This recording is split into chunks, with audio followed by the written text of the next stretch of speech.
Ekki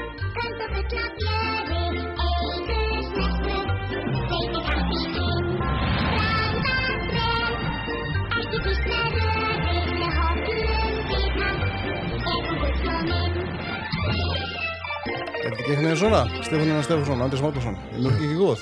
Ég heldur betur. Já, hvað, kaupa mjólk til hérna þessins? Við erum ekki með beinþynningu við Andrés og það er einvörðungu óhólæri mjólkurneyslu okkar í gegnum tíðina. Já, enda er hún ekki dýr á Íslandi. Eða hvað? Það er mjög málu blandið. Vitið þið hvað mjólkurlíturinn kostar út í búð? Já. Já, hvað? 234 krónur í bónus. Já. Hvernig veistu það? Ég fletti því. Já, það er ekki það að þú hefur verið að vesla með. Ég versla reyndar í krónunni þar sem að hún er mun dýrari, heilli krónu. Heilli krónu, 235. En ég drekk mjög mikið af mjólk og ég er algjör kalfur. Já. Ég minnist þess að hafa einhvern tíðan stoppað með þér í sjoppunni á Hólmavík og við fengum okkur pulsur þar að því að grillið var lokað. Þú rakst augun í það að það var hægt að kaupa aspasúpu sem að menn kaupa nú ekki á bensinstöð en þú gerði það.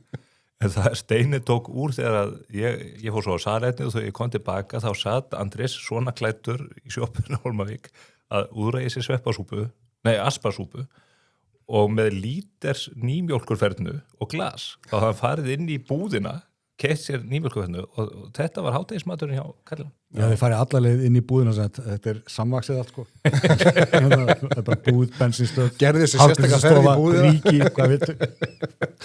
Er þið ekki að skála í þessari hreinu náttúruafurð? Jú, heldur betur. Bara íslenskt átak og allt það. Já. Ja, mjólkin er auðvitað mjög góð og holl. Frábært. Eins og Margrét Rós Sigurjónsdóttir, hún var að borga fullur af Viðreisnar, benti á, eða ætlaði að benda á, en hætti snögglega við. Já, hún var gerð afturreka með þessa opinberun. Já. Sem að varpa var út á internetið á miðvikudaginn, var það ekki? Jú. Áður en við komum að því, þannig komum við til að taka algjöran útúrdúr. Þú ert að skilja bara hlustendur og áhorfendur eftir hérna í þokunni? Nei, þeir eru búin að koma sér vel fyrir og að fara að hlusta þetta á næstu 4 tímana. Sko. Já, okay. Þannig sjáu þess að 3 herramenn hérna. Þekki ég þá á mynd? Já. Þetta eru Winston Churchill, Harry Truman og Jósef Stalin. Já. Sem að hittust í Potsdam í Þýskalandi 17. júlí 1945. Já. Á Potsdam ráðstefnunni. Já. Sem var véla með framtíð. Þessi mynd er í vissu tekið nokkur dögum síðar. En ég ætla bara svona ég veit ekki hvort að menn sjá einhverja samlengingu með okkur 3 og þessum 3 í dag en svona bara minnast þessa þetta er dagurinn. Já, þá skal ég vera Truman. Ég kæri mig ekki að vera tengdur við mannin í hvítajakkanum þarna sem að það vil lengi vera Stalin. Þú ert samt í sætunum hans gísli. Já, reyndar. Átti 8 ár ólifus þegar þessi ráðstefna fer fram. Skelfilegur maður og lifði ekki degi of lengi. Nei. Það var, ég hef nú held ég minnst á þetta einhvern tímann áður en það var í frægu viðtali í Financial Times sem að Elon Musk var spurður af því okkur hann hefði ekki stofnað fyrirtæki sem hefði það markmiði að forða mannkyninu frá dauða þar sé að forða hrörnun og öldrun og náttúrulega dauða og hann sagði, nei það er eina stóra verkefni sem ég hyggst ekki vinna bug á og þegar ritstjóri Financial Times spurði af hverju ekki, þá sagði hann, já myndur þú vilja að Stalin væri enn á lífi? Hann telur einfallega sem rétt er að það þurfa að grísja mannskapinn en bara með öðrum hætt en Stalin vildi gera það sko. Já, hugtaki grís getur verið mjög vítað til þessu samhengi. Það hefur verið mjög varasamt í þessum hópi. Reyndar þetta Harry S. Truman mjög umdeildur maður í sögunni því að hann rétt eins og Churchill reyndar tók veigamiklar og afdrifaríkar ákvarðanir. Það er hann sem að gefur skipunna að varpa sprengjónum miklu á Hiroshima og Nagasaki. Það voru þetta skelfilegir atburðir og mannfallið keifanlegt en það er mikið deilt það hvort að svo ákvörðun hafi í raun og veru forðað fleiri mannslífum þegar uppið var staðið ekki. Allavega er víst að fyrst að Japanir gáfust ekki upp og ekki einu sinni eftir fyrstu sprengjuna. Það liðu þarna, var það ekki 2 dagar á milli. Andrés var fréttaritari Morgunblaðsins í Japan á þessum tíma. Hann mann þetta eins og gerst það í gær. Að ef að þeir hefðu átt að sigra Japana þá hefðu þurft að senda gríðarlegt landgöngu hermanna eða landher inn til Japans og það hefði kallað á það falið þessi mikið mannfall líka það hefði getað orðið 10.000 manna Truman gerði sig grein fyrir þessu, hann flutti útvarpsávarp eftir þessa atburði og það kom reyndar ekki fram þar sem að sakfræðingar setna sáu að hann hafði sko sagt nei, við vörpum sprengjunni ekki fyrir við eigum 2. Það er ekkit víst að það er ekki mark á einni sprengju, fyrir við eiga 2. Og en í þessu útvarpsávarpi að þá sko það er auðþeyrt að hann gerir sig grein fyrir ósköpunum, hvað hann lét gera. En hann segir þetta, en við gerðum þetta til þess að koma í vekk fyrir að þúsundir og tugþúsundir bandarískra pilta þurft að láta lífi við það að ná einni eigi í viðbót með þessu móti, með þessum hræðilegu vopnum, þá getum við algerlega þurrkað út allan sko vígmátt Japana. En er hægt að dæma þessa ákvörðun út frá glerugum nútímans? Mér finnst það sko fráleitt stríð og menn gera hræðilega hluti og menn senda fólk út í dauðan til þess að drepa aðra. Það eru svo hryllilega ráðstafanir að flestir gera, og lýðræðisríki ekki bara fyrir að komið í fulla nefana, en þegar að þarna er komið við sögu, ég meina stríði hefur staðið yfir þennan langan tíma, frá 1939, þannig að þetta var, voru orðin 6 ár aðeins skemmra fyrir Bandaríkin, en samt sem áður, sko, bara hvað gerir ekki til þess að binda enda á það allt saman? Bandaríkin töpuðu 500.000 manna í stríðinu. Það eru orðna 6 ára hörmungar og þetta heimurinn bara komin algjörlega fótum fram við þessar aðstæður. Já. Þannig að það var nú þannig. Hjörtur Pálsson, ljóðskáld og skólafélagi minn úr háskólanum, hann orti magnar ljóð þessa atburði sem ég ætla nú ekki að rekja í heilsinni. Mér langaði þó til að rifja upp held ég fyrstu hendingun úr því sem að er á þessa leið. Það sem gerðist þennan morgun var eitthvað alveg nýtt því undirstöður heimsins voru að svigna. Í leiftursnöggri andrá varð loftið fagur hvítt og litlu síðar byrjaði að rigna. Þetta lýsir atburðunum þegar að fyrir sprengjan féll. Já, byrjum þátturinn þessu létta hjali. Úr nýmjólk í kjarnorkusprengjur. Hvað næst, Andrés?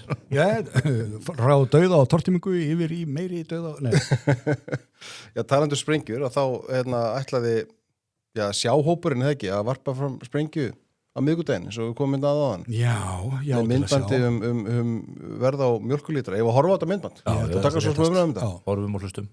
Þetta er svolítið galið. Á Íslandi eru lágmarkslaun eftir skatt ca. 15.000 krónur á dag. Í Svíþjóð þá eru það 11.500. Þetta hljómar frekar vel fyrir okkur á Íslandi. Hærri laun, ekki satt. En ég hef búið í Svíþjóð og ég upplifði alltaf að ég fengi miklu meira fyrir launin mín en ég fæ hér, núna þegar ég byrja í Íslandi. Þannig ég ákvað að skoða hversu margar mjólkurfernur getur þú keypt fyrir 1 vinnudag á Íslandi og 1 vinnudag í Svíþjóð. Á Íslandi kostar mjólkurfernan 380 krónur, en í Svíþjóð kostar mjólkurfernan 183. Á Íslandi getur þú keypt 39 mjólkurfernur fyrir lágmarkslaunin eftir skatt, en hvað heldur þú getur keypt margar mjólkurfernur í Svíþjóð? Í Svíþjóð getur þú keypt 63 mjólkurfernur. Sama vinna, sami dagur, bara miklu fleiri mjólkurfernur. Þetta eru sko 62% fleiri mjólkurfernur. Höfum við virkilega efna á þessu? Hér eru hærri laun, en samt getur keypt 62% fleiri mjólkurfernur í Svíþjóð. Erum við svona rík? Þetta er ástæðan fyrir því að ég vil segja já í ágúst. Erum við svona rík? Þetta er skemmtilegt myndband, svona fyrir utan þá meinlegu villu að verða mjólkurlítra skeikaði rúmlega 60%. Nei, sko, mér fallast eiginlega hendur þegar maður sér svona. Nóg er nú búið að tala sko, að það megi ekki missa sig út í upplýsingaóreiðu og meina að halda sig við staðreyndir og eitthvað svona. Þarna er já til að sjá eða hvað það heitir. Þeir eru að senda þetta út frá sér, væntanlega til þess að sannfæra eitthvað fólk sem er óákveðið, sem að er ekki vist á sínu. Allavega ekki jafn vist á sínu og þetta fólk sem að þó segist vera algjörlega óráðið hvað það ætla að gera og aldrei er að hugsa Evrópusambandið. En samt sem aður þá bara bendi... Samt áhuga samt að sjá hvað er í pakkanum. Já, en ég bara bendi á það sko að allt þetta fólk sem er að leiða þessa sjálfsbrotnu grasrótarhreyfingu eins og Þorgerður Katrín orðaði það, þetta er allt frambjóðendur Viðreisnar og trúnaðarmenn flokksins og svo framvegis. Þetta er bara svona gervi grasrótarhreyfing. Gervi grasframleiðslu farið mjög fram eins og við sjáum í fótboltanum. Já, það er nú svo það er. En síðan kemur þetta og hún er að sannfæra fólkum það að þetta sé svona hinsegin. Og kemur algjörlega sko manikúrið í tætlur að útskýra fyrir okkur hvernig þetta sé eiginlega með mjólkurfernuna. og þetta í pólitíkinni, þá þetta náttúrulega bara, þú veist, mál sem að allir stjórnmálamenn, sko, læra mjög hratt eða ekki beinlega skemmta. Þú ert að vita nokkra hluti þegar þú ert að nálgast kjósendur, eins og það hvert verðið að mjólkurverðinni. Þetta bara svona þetta daglega dæmi og við vitum sem að stjórnmálamenn oft leiða hálsi fyrir að vera eitthvað nú að fjarlægir kjósendur sinum. Þarna var það nú bara sannað. Hérna á einhvern fáralagan hátt. Það sem þú veist, ég náttúrulega veit ekki hvað hún var að borga fullur af Viðreisnar. Jú, ég veit ekki hvað hún kaupir mjólkina sína, þú veist, hérna, kannski þetta sé einhver allt önnur mjólk sem hún að kaupa eldri en við og bara, þú veist, innflutt jakuksa mjólk, hérna, handmjólkuð og þetta getur líka verið hunarsblöndu sojamjólk úr hýjalín. Já, sennilega, það eitthvað þannig. Sem leitt fólk að kaupa Nei, þannig vera í einhverju svona hagfræði sem ætluð sko hérna fyrir bara Jón og Gunnu að þá hefur verið að fullin einhverju hluti þarna og reikna út í hörgula 62% og eitthvað. Svo það ekki þannig. Var ekki að tekka þessar tölur af. Það það sem maður bara hvernig maður hugsa bara að þetta hlýtur bara að hafa verið ásetningur. Þegar við bara trúa því að það væri hægt að teikna upp þessa mynd og varpa þessu út. Því að nú þetta ekki, þú þarft ekki að kljúfa atómið til þess að finna út hvert verðið af mjólk er. Þú þarft nú í fyrstulega bara að fara út í búð ef þú gerir það. Já, getur gert það bara í símanum þessna líka? Við gert það í símanum bara á Krónuappinu eða hjá Högum eða hvað þú vilt. Nei, veistu að ég held að þetta sé miklu einfaldara. Ég held bara ekkert að þessu fólki sem að koma nálægt þessu hafi, þú veist, minnstu nasasjón af verðinu á mjólk á lágmarkslaunum eða nokkru af því. Og það hirti ekki að kanna betur. En hún hefur búið í Svíþjóð. Þú skautar algjörlega fram hjá þeirri mikilvægu staðar. Nú hef ég búið erlendis. Og víðafarið, fara meðal í Svíþjóð. Hversu oft heyrum að það í svona yfirreitist tón? Já, það nú reyndar, sko, af því að hún var í frambáði fyrir borgarstjórnarkosningarnar að þegar að þau voru að renna inn í þá kosningabaratu, þá tjáðu svo nú aðeins þetta að hún hefði verið í Svíþjóð og var að kvartundaði að mörguleiti þá virtist Reykjavík borg að vera verða eins og sko þetta var í Svíþjóð því að hún og maðurinnar sko þau hérna hafa stofnað fyrirtæki og eru með Serrano og voru að opna hérna Serrano í Norðurlöndum og eitthvað og þess vegna bjugguðu í Svíþjóð einhvern tíma og hún var að úttala sig það að þetta væri bara hræðilegt land vegna þess að það væri svo erfitt að fá leyfi fyrir hérna til þess að opna veitingastað og það þurfti að fara þennan staðinn og inn og bjúrokrasíuna þar. Já, og það væri þetta sem að virtist vera því sama í Reykjavík, ég held að sé alveg rétt í hann og hérna en þannig að þetta væri bara, þú veist, hræðilegt. En síðan sér maður þetta myndband sem gengur út á það, þú veist, bara svo framalega sem hún nota rangt mjólkuverð, það var miklu betra að búa í ESB en á Íslandi. En svo var þetta tekið niður bara samdögus, eða bara innan örfára klukkustunda. Það einhver sem kveikir á perinu það hversu... Það einhver sem hefur keypt mjólk. Já, einhver í þessum hópi sem að ofbýður þetta. En það líka annað element í þessu að það hefur verið keyrt á það af miklu afli að undanförnu, Hanna Katrín Friðriksson, Þorgerður Katrín, Jónas Hagan, allt þetta fólk sem að leiða þessa umræðu, Snær og Sindradóttir, að þetta sé auðvaldi, þetta sé henni rík og Íslandi sem að hafa ekki hag af því að missa tökina því að þeir þurfi krónuna og verðtrygginguna og þetta sé einhver útgerðar elíta og fólk sem að sé ekki tengslum við samfélagið. Almannahagsmunir ekki sérhagsmunir slagar Viðreisnar. Hvern fáðu til þess að leiða þetta myndband til þess að útskýra fyrir þjóðinni hvað mjólkurlíturinn kostar? Það Margrét Rós. Hún gift Einari Erni Einarsinni sem að stofnaði Serrano en hann sko sonur Einars Kristinssonar held ég hann hafi heitið stofnanda Danól sem að einhver öflugasta heildsala Íslands og núna orðin hlut af Ölgerðinni og bróðir Einars Ottó Einarsson var lengi vel pottun og pannan í því risastóra fyrirtæki. Það eru gríðarlegir peningar í kringu þetta fólk. Þetta vel auðugt fólk. Og ég velti bara fyrir, getur verið að hún hafi bara aldrei farið út í búð. Það getur vel að hún sé bara með eitthvað fólk í því. Bara eitthvað Indonesa eða eitthvað auper frá Svíþjóð. Þjónustu fólk bara. Ég frá einhverjum fátækari ríkjum heimsins. Hérna, það mjög skemmtilegt atriði úr Arrested Development þáttunum. Já. Sem að mér finnst svona lýsa þessu að bíða búlistrákanum að finna það fyrir okkur ekki að spila með bananan, eða ekki það sem þú vísi? Jú, bananan og koman þetta hefði alveg geta verið frá já til að sjá Hvað það?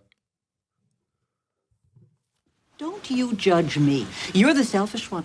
You're the one who charged his own brother for a Bluth frozen banana. I mean, it's one banana, Michael. What could it cost? $10? You've never actually set foot in a supermarket, have you? I don't have time for this. Sagan endur tekur sig. Nei, það náttúrulega líka sko þetta slagur sko hérna almannahagsmunir framar sérhagsmunum.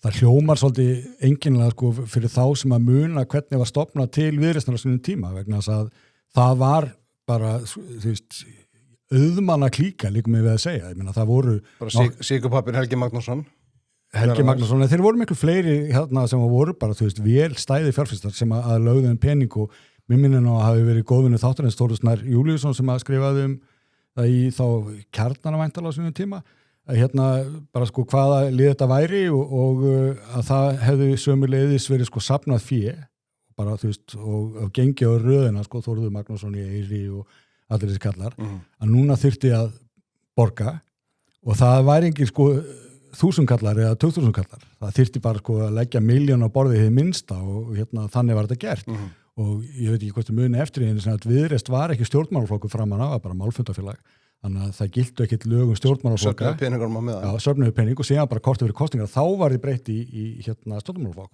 og þá loksins byrjuði að tikka inn lögin fjármál stjórnmálaflokka þannig að þeir treystu síðan hins vegar ekki frambóð þannig að þeir öttu fram skemmtikraftunum Benedikt Jóhannesinni til þess að leiða frambóðið En ég veist bara rétt að sko hamra á þessu vegna þess að þegar að stjórnmálmenn byrja að hérna tala mjög hátt sko almannahagsmuni sem að þeim séu svo kærir og sérhagsmunir ekkert sem í fjærsanni sko þá eigum mann að skoða það og þarna held ég að það blasi við að þú veist það eru ýmsi sérhagsmunir sem að gilda þarna líka. Annað mál í þessu að þetta myndband var hugsað til höfuðs matvælaverð á Íslandi og hvað matvælaverð á að vera hérna hátt og allt þetta kjátt sem að menn hafa verið að halda fram í þeim efnum. Já.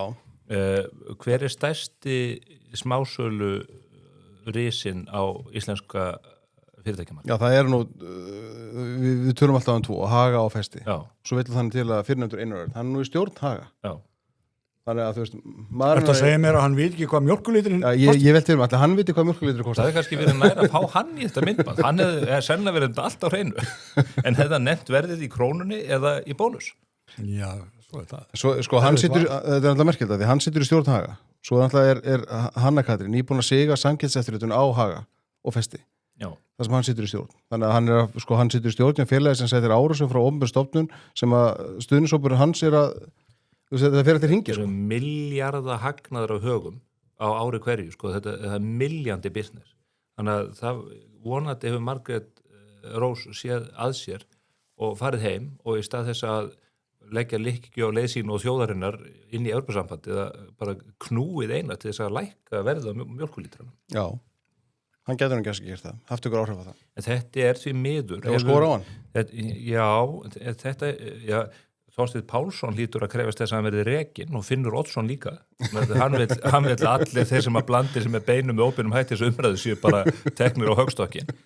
En öll þessi umræða matvælaverðið þetta ber alveg ótrúlega skýrt merki upplýsingaóreiðu og viljandi tilraun til þess að afvegaleiða umræður.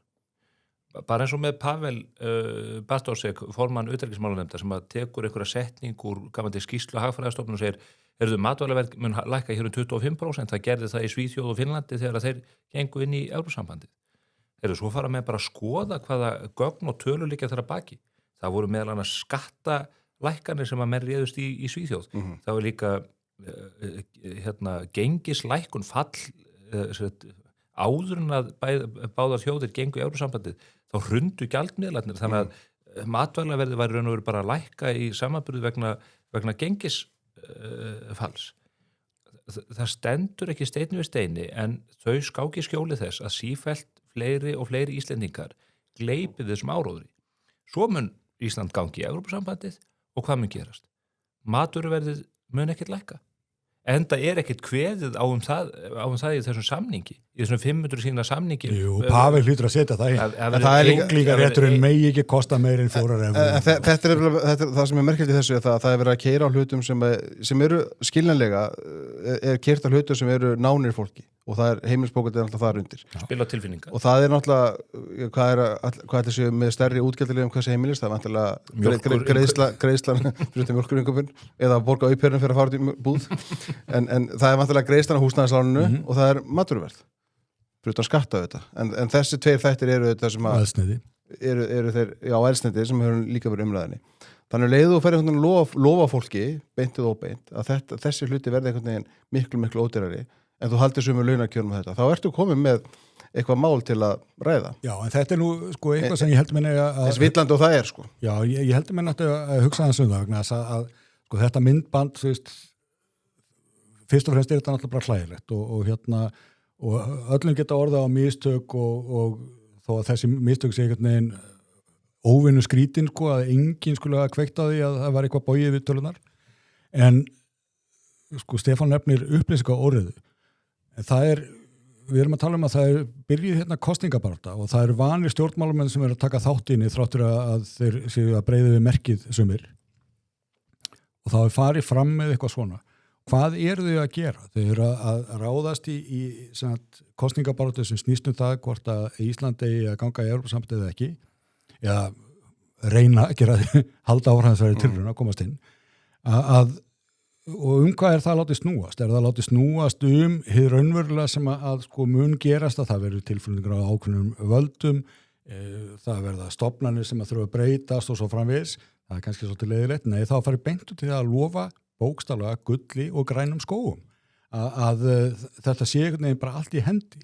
En ég held að ef fólk horfir á lönd Evrópusambandsins, þegar að einstök ríki þar gengu til liðs við Evrópusambandið, breyttist eitthvað stórkostlega þar af þeirri ástæðu einni. Af margt sem breyttist, en sko ef við horfum á land eins og Spán þegar það gekk inn, það sem var að breytast á Spáni var það að Spán var að lýðræðisvæðast eftir Franko-tímabilið.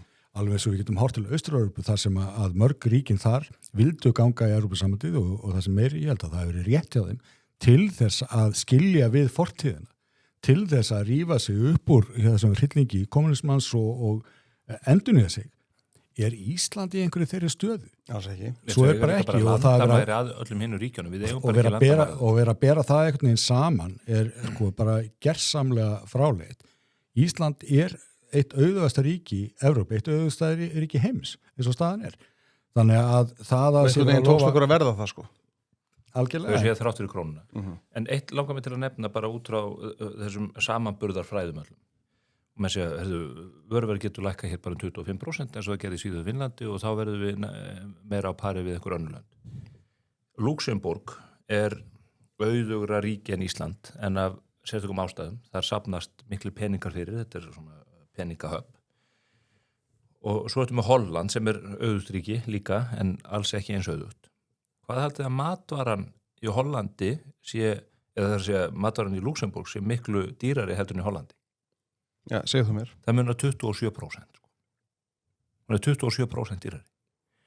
Og þetta eru lönd sem eru bara hlið við hlið á landakortinu. Ertu þá að segja að matvöruverð ráðast á kaupmætti? Ég er að segja bara, já, það verður að skoða þessar hluti í samhengi. Og eins og ég er enda bent á líka í þessari umræðu Pavels matarverðið á veitinga og svona annað. Stærstu hluti þessar verðmunar eru þetta flutningskostnaður, stærð markaðir eins bara vegna sem við erum 400.000 og okkur mun ekki fjölga í 8 milljónir við það gangi ESB-skilur og síðan það að hér eru greitt hæstu laun á byggðu bóli. Það er hverki heiminu sem að með borga herri laun. Og launamennu lítill. Og svo erum við með, það er jöfnuður hér mikill í launum. Svo erum við með stjórnvöld sem að segja, við höldum að það sé hægt að gera enn betur inn í Evrópusambandinu utan sjáðu bara til. Hvað eru þessi stjórnvöld að gera á sama tíma? Þau eru að hækka álögur á fólk og fyrirtæki í sífellu. Þau eru að gera það dýrar og dýrara að vera til á Íslandi. Bara þess að fyrirætlanir þeirra skattahækkun á bankana upp á 6 milljarða sennilega áskurundvelli þó að menn vilja nú ekki viðurkenna það, þó þú snæra auðvitað skúpaði því á sinni alkunnu snild með miklum afleiðingum fyrir kauphöllin og alla, það fór allur yfirsnúning. Hvar heldur fólk að þetta komi út?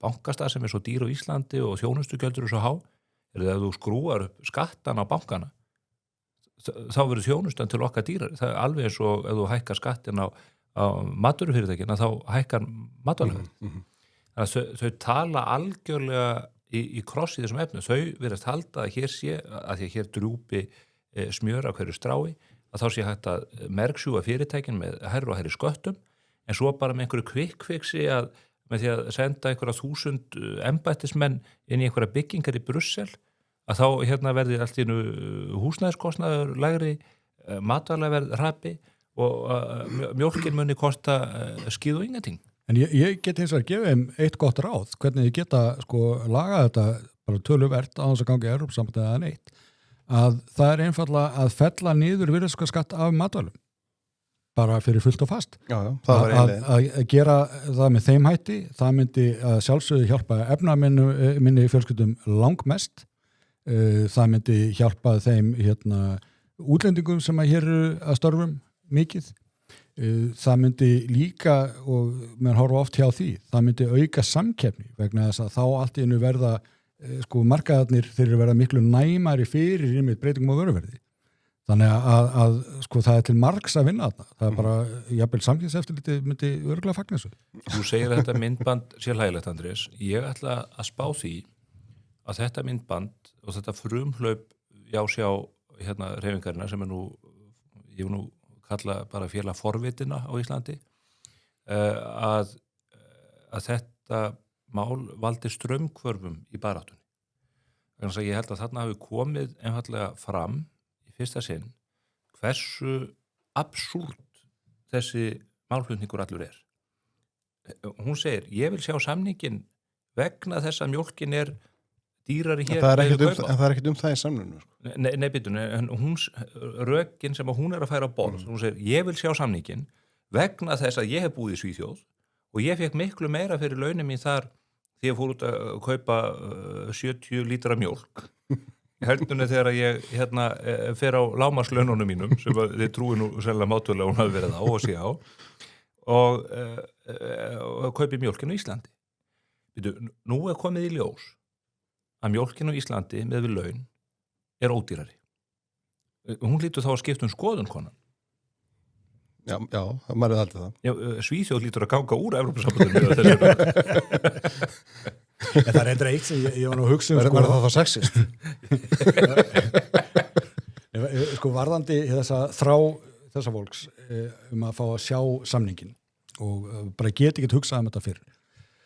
Gott og vel. Mér langar samt sem að fá að vita hversu margir af þeim, eða bara þjóðinni, hafa til dæmis lesið EES-sáttmálann. Bara, var það eitthvað sem við kíktum mikið á? Nei, við bara svona treystum við inn á almenna sem framkomum í honum stæði. Samt sem aður hefur nú eitt og annað komið okkur óvart í honum síðan og fleira eftir að koma á daginn. Ef menn vilja skoða samninga Evrópusambandsins, þá geta til dæmis kíkt á bara síðasta aldarsamning sem var gerður við Króatíu 2011 og tók gildi 2013. Ég skemmti við að flettunum upp á símanum mínum og það er hægt að fá stuttu útgáfuna á ensku og hún er 100 og eitthvað síður. Mun léttar að lesa þetta reyndar á hóldinum frá Samsung. Ég veit ekki. Þetta er þessu drasli sem að þú kaupfélagsdraslinu. Og ég tala ekki iPad frá Apple. Ef þú þarf að taka þetta upp og lengra þá get ég alveg baka. Nei, en Ég er nú bara að tala síma, róaði þig. Nei, ég er brjálaður. En sem sé að þessi samningar eru til.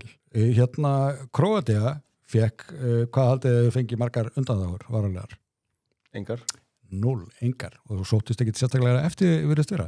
Þeir fengu hins var ýmsar svona aðlögunar undanþágur, fengu 7 ár varðandi jarðakaup og 7 ár varðandi innflutt vinnuafl og eitthvað svona. Ýmis sensitivitet gagvart næstu nágrunum sem var að taka tillit til og Evrópusambandið var ekki að hjólið á hörku í þessari samningi. Þetta var bara mjög staðlaður samningur.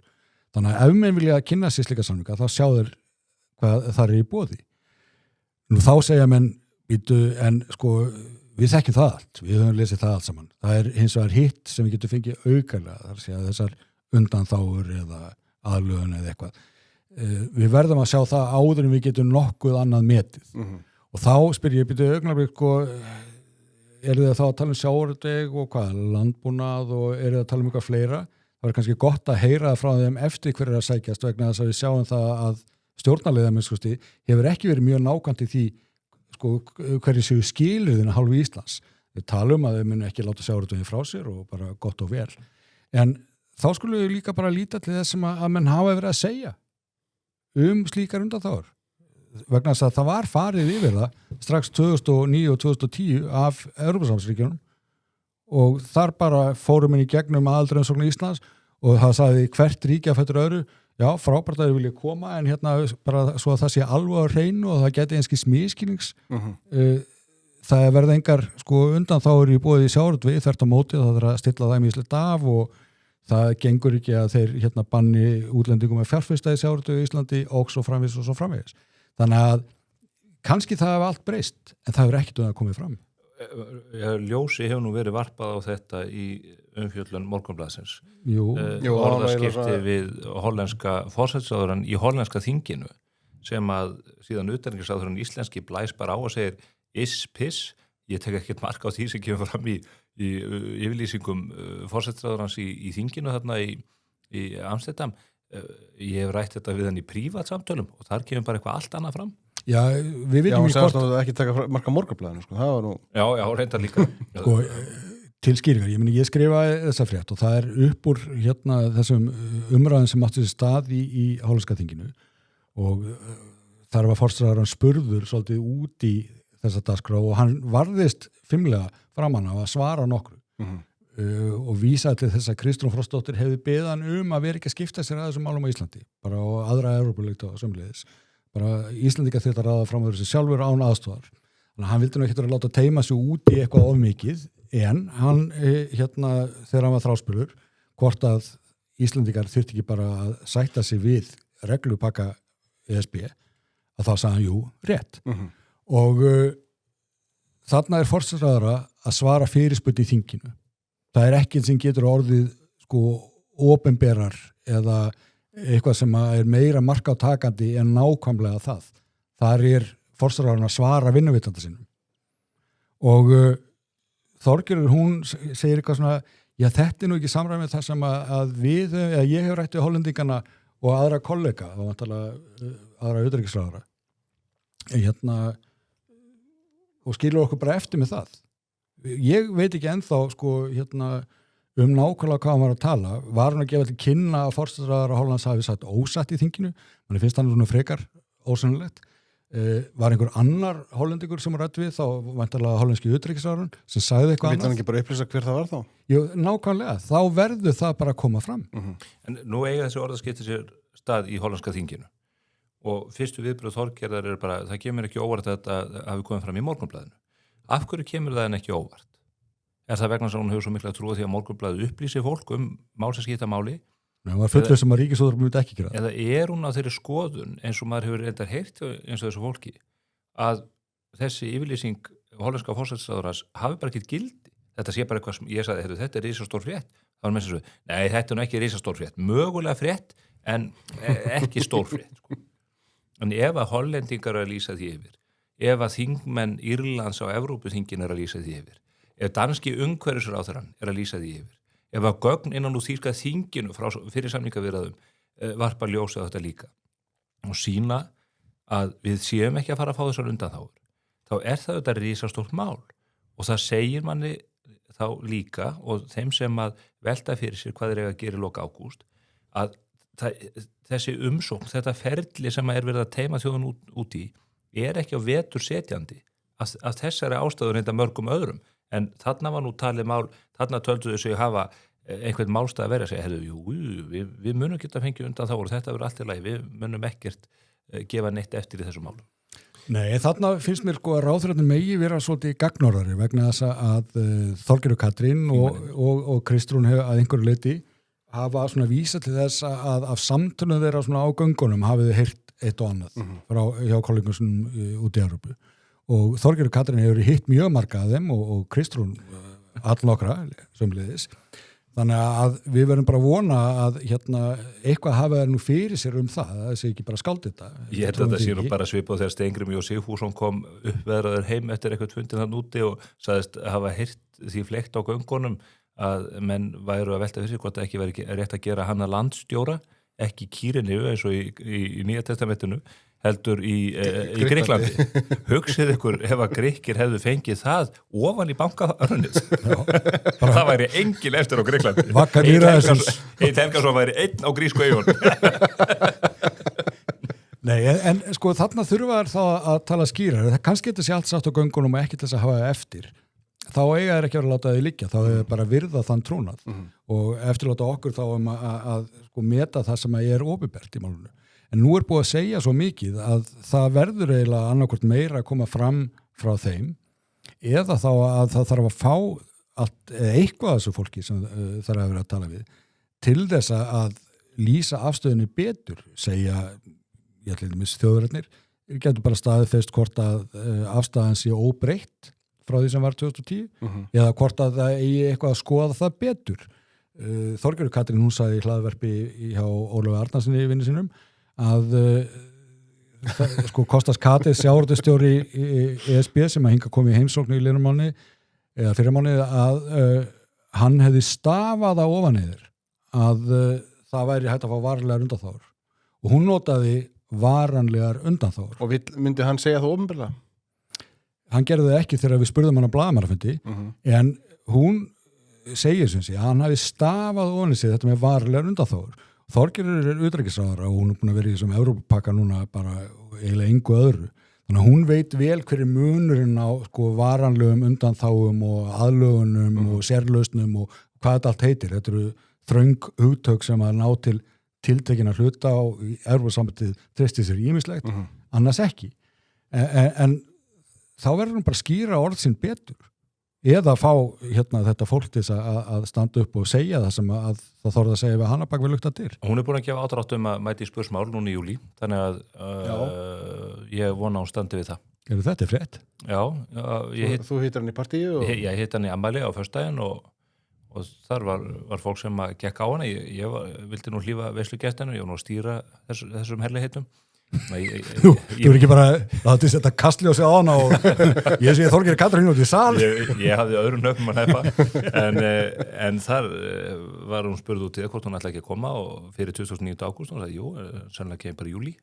Þannig að ég fagna því, ég býð bara eftir að utanríkisráðuneytið staðfesti það. Kemur hún bara þegar henni hendar? Já, ég bara ber það mikla virðingu fyrir Þorgerði og hefði það mikið áhuga þessu samtali og hún var bara að koma til mín hvenær sem henni sýnist. Það þarf ekki að vera föstudagur, ég skal bara rigga upp þætti bara á messutíma á sunnudegi Þorgerður. Já, heldur betur. Það er ýmislegt í þessu sem að má ræða. Sko, eitt er líka bara, þú veist, yfirráðið auglundum. Skiptir það fólk máli? Er fólk að velta fyrir sér? Þú veist... Já, ég heyri það svona í kringum mig að fólk jafnvel sem að eru erfursinnar það talar alveg það íslenskara auðlindir auðvitað sé það eitthvað sem máli skipti. Ein birtingamynd þess og hvað eru yfirráð? Það er enginn að tala um það að Evrópusambandið muni koma og taka Kárahnjúkavirkjun og flytjina til Holland, sko. Hún verður áfram upp á hálendinu.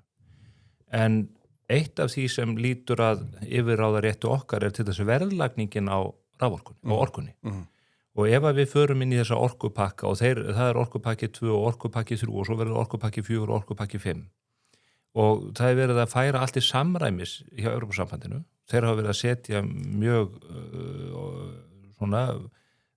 frekar kröfur til þeim svo Svía varðandi ákveðin orkusölu út úr landinu og hvernig það skulle verðlagt og hvað ábatinn af þeirri orkusölu fari í, þeir vilja ráðskast með það og það er ekkert loku fyrir að skota einhverjum tímapunkti þegar þetta samrunaferli gengur lengra sem að þeir tala mjög opinskátt að eiga sér stað. Samrunaferli Evrópuríkjanna. Já, Evrópuríkjanna. Það er æðsta markmið og fyrsta markmið. Það er nánari samruna. Þá verður þetta sagt á einhverjum tímapunkti, heyrðu, annarkvort leggið þið streng og það verður samkeppni um raforkuna eða þá að þið verðið að færa raforkuverði til samræmis við það sem gerist annar staðar á meginlandinu, meðal annars þegar orkuskortur út af gasi eða hvað það og miðað við það hvernig þeir eru að traktera svíjana, að þá ekkert ólíklegt að þeir segi, heyrðu, og þið verðið hérna að hækka raforkuverðið 50% og sá umfram hagnaður, sem nú vinsælt hugtaki á Viðreisn, hann fer í sameiginlega sjóð Evrópusambands.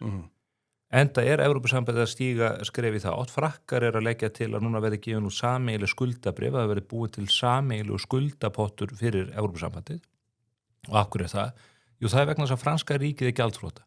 Þeir munu í fyrirsjáanlegri framtíð hætta að geta greitt þau lífeyrisréttindi sem þau hafa lofað fólki vegna þess að þeir eru með handónýtt gjaldþrota gegnumstreymiskerfi. Við erum hér Íslendinga búin að sína mikla fyrirhyggju. Sem er bara verra og verra með hverju ári. Verra og verra og þeir ná ekki að hækka lífeyrisaldurinn, þeir ná ekki að safna í sjóði og landið gjaldþrota, ríkið gjaldþrota. Hér höfum við sýnt fyrirhyggju. Mjög ódæmigerða. Já, mjög ódæmigerða fyrirhyggju sem og lífeyrissjóðunar okkar eru krúnudjást, íslenska hagkerfisins hvað það var þar. Í breyttri mynd frá 1956, 1959 og síðan fullt þroska kerfi eins og það er að byggjast upp í dag. Við erum með á 2.000 milljarða í fjárfestingum til þess að standa undir launum fólks þegar það lætur af störfum. Við erum með kerfi nánast alveg full fjármagnað.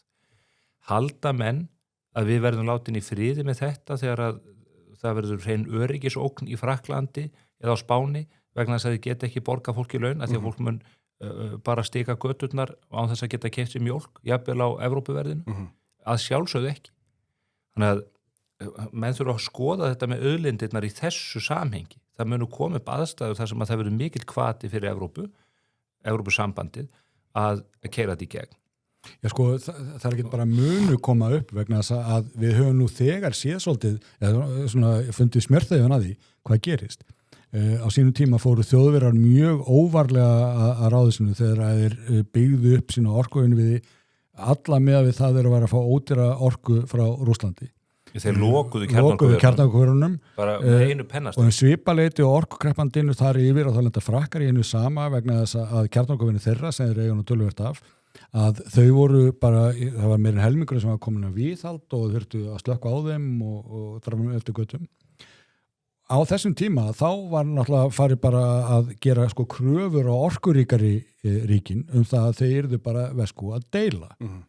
Við hins vegar horfðum upp á það þú veist í fjármálakreppunni upp úr 2008 þá virkaði þetta nú aðeins öðruvísi að þá voru það stóru ríkin sem að þurftu svolítið að treysta það að hér bilaði ekkert, þeir varu búin að lána peninga til litlu ríkin eins og Grikklands og svona og það bara, Grikkir eru fyrir að svelta heldur en að Þjóðverjar þeir töpuðu einhverju á þessum lánusunum. Það kom ekki til greina að gera eitt eða neitt. Við sáum þetta líka aftur í heimsfaraldrinum þegar að fjárfrelsið magnaða að það alltinu var upphafið og sko ferðarfrelsi Þjóðverja, þýskra hjúkrunarfræðingar til dæmis, það var bara skert, það var bara sagt nei, þið með ekki fara til Belgíu. Bara hér er pláa, þið þurfa að vera hér. Björn Sóeika kom nú inn á þetta í viðtalinu sem ég tók við hann. Það sem hann lýsti því hvernig Svíar hefur verið þvingað til að láta af hendi í jöfnum hlutvöllum mjög mikilvægt svefnlyf sem var notað fyrir veikasta fólkið í COVID sem hann þurfti að fara í öndunarvélarnar. Og Svíar fengur bara sinn hlut og stundu skertan og hitt var allt sendt inn til Evrópusambandsins.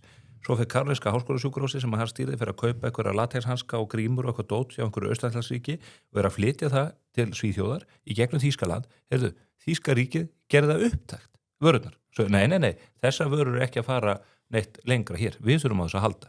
En þá getur menn hugsað það að því að hér er fólk sem er að tala um að það skiptir svo miklu máli að fá sæti við borðið, þráttur að það verið agnarlítið eða örfá að sko hvað mun þetta hafa í för með sér annað en það að einhverjir ráðnendiskallar og pólitíkusar fá sæti við eitthvað borð, sugnandi veisluborð og vonandi ekki verra sett en þetta. Að við erum að horfa upp á það að þegar í harðbangaslær eða þegar að hagsmunarnir eru virkilega miklir, hvaða hagsmunir eru það sem eru ríkastir? Hvaða hagsmunir eru það sem verða virkilega virtir í því? Halda menn að þegar að eitthvað gengur á að þá verður menn að velta verið sér, já en þetta verður náttúrulega alveg svakalegt fyrir Ísland. Þeir geta lent bara í 50% áfalli. Nei, Þýskaland segja, já, við verðum að koma í veg fyrir að við lendum í 1% áfalli og Íslandingar verða bara að lenda í sínu vandaða máli. Þessar 400.000 træður með allar sína peninga. Ólafur Ragnar kom inn á áhugaðna punkt varðandi þetta með sko sætið við borðið. Það eru 40.000 embættismenn hjá Evrópusambandinu í Brussel. Það eru 30.000 lobbyistar í Brussel á óta sínu tóta fyrir hönd einhverja fyrirtæki og stofnana og félagsamtaka og reyna að keyra máli í gegn. Vitið þið hvað stöðugildin í stjórnaráðinu á Íslandi eru mörg? Innan ráðuneytana. Þetta er giska á aukstargrunum 1500-2000. Já, það eru innan við 600 ársverkin. Og það gafir. Þannig að menn segja, já, við munum hafa áhrif þarna. Vitið þið til, við erum stórveldi, segir Þorgerður Katrín. Við erum með 600 manns sem að, sko, við erum að sligast undan að halda úti til þess að stýra íslenska ríkin og okkar hagsmunum og gæta þess að við getum haldið réttum rammum okkar mál. Þau telja að við getum haft mikil áhrif inn í þessa 40.000 eða í raun 70.000 manna lúpu. Heyrðu, við eigum ekki einu svona mannskap í það. Það er ekki einu svona til nógu margt fólk í landinu til þess að eiga við þetta. Það er bara hárrétt. Við sáum könnun í viðskiptablaðinu fyrir árinu þar sem að landsmenn voru spurður um þetta. Við voru til yfirráða auðlundum og þá kom nú bara megin þorri kjósenda, 95% sagðist það skipta miklu máli að Ísland héldi þessum auðlundum. Yfirráðum yfir sínum auðlundum. En maður velta bara fyrir sér, þess vegna spurði það á sáðan, sko, eins og bara með sjávarútveginn. Þú veist, fyrir flest fólk til dæmis í Reykjavík, það var ekkert að velta fyrir sig hver á fyrirtækin. Við auðvitað vita menn að Brím og Samherji og Ísfélag og þessu stóru fyrirtæki kannski, menn þekkja þau og sumir segja að það skiptir ekki máli hvort að þessi fyrirtæki eigi veiðiréttindin eða einhver Spámeri eða Íri eða hvað sem það er, sko. En það skiptir auðvitað máli. Menna, eins og við stundum sagt, sko, Samherji þarf ekki að reka frystihús á Dalvík og Ísfélagi þarf ekki að reka fiskvinnslu á Þórshöfn. Brím þarf ekki að halda út í fiskvinnslu hér út á Granda. Einmitt. Nei, og það kom náttúrulega líka bara í ljós með kvótahoppinu þegar það byrjaði í Evrópusambandinu að menn fóru inn í tiltekinn lönd, keyptu fyrirtæki og kvóta og svo framvegis, gaggjart til þess að flytja og það kom í ljós að Evrópurétti að það var ekki hægt að hindra eitt Evrópuríki eða fyrirtæki einu Evrópuríki þess að fara inn í annað og kaupa fyrirtæki eða kvóta eða hvað vildi. Bretar reyndu að stoppa þetta. Og það var ekki heldur hægt að stoppa það til þess að flytja það sko úr landi. Að það bara var það fara eins og það fór, sko. Já. Og það fór eins og það fór. Það er engin sjávarútvegur eftir það getur í til og með Bretlandin einhver. Það hafi ég heyrt með að segja, sko ef þetta er svona lukratíft að halda út í fiskvinnslu á Dalvík, heldur að Spánverji mun ekki gera það. Fiskvinnslu fólki á Dalvík er með sko 4-falt hærri laun heldur en fiskvinnslu fólki í Pólandi. Og þetta er örugglega svipað farið á Spáni. Þannig að það eru mögulega ekki efnahagsleg rök fyrir því að gera þetta, men ég veit ekki af hverju Þorsteinn Már og hans fólk gera þetta með þessum hætti. En þetta skapar störf á Íslandi og þá segir menn, já, er þetta ekki eitthvað fiskvinnslustörf, er þetta ekki bara eitthvað pólverjar og eitthvað svona, það kemur þessi mentarhroka elita viðreisnar og eins úr þessum skálum sínum. Það er þetta ekki bara fiskvinnslufólkið sem að tefla. Það er líka allt tæknimentaða fólkið og öll þessi afleitu störf á Dalvík, á Grenivík, út landið þvert og endilangt. Þannig að það er alveg ofbóðslegt áfall ef að það tækist að brjóta þetta niður. Og þau hafa reyndar stigið markviss skref í þá veru vegna þess að það var búið að vara við því að það myndi koma að högga fiskvinnslunni í landinu með mikið hækkandi veiðigjöldum og þegar þau héldu fast við þá ákvörðun sem er nú að koma núna niður á bæði efnaðar ríkisjós og þjóðarinnar að þá lokuðu fiskvinnslur og það hefur verið að flytja núna meiri fisk úr landi.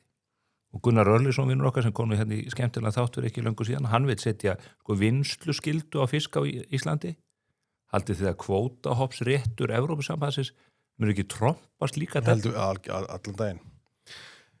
Við erum bara að fara svo langt inn umræðan mjólk og Evrópusamband og maturverða. Við erum alveg að gleyma að nefna hvað við erum að borða þetta.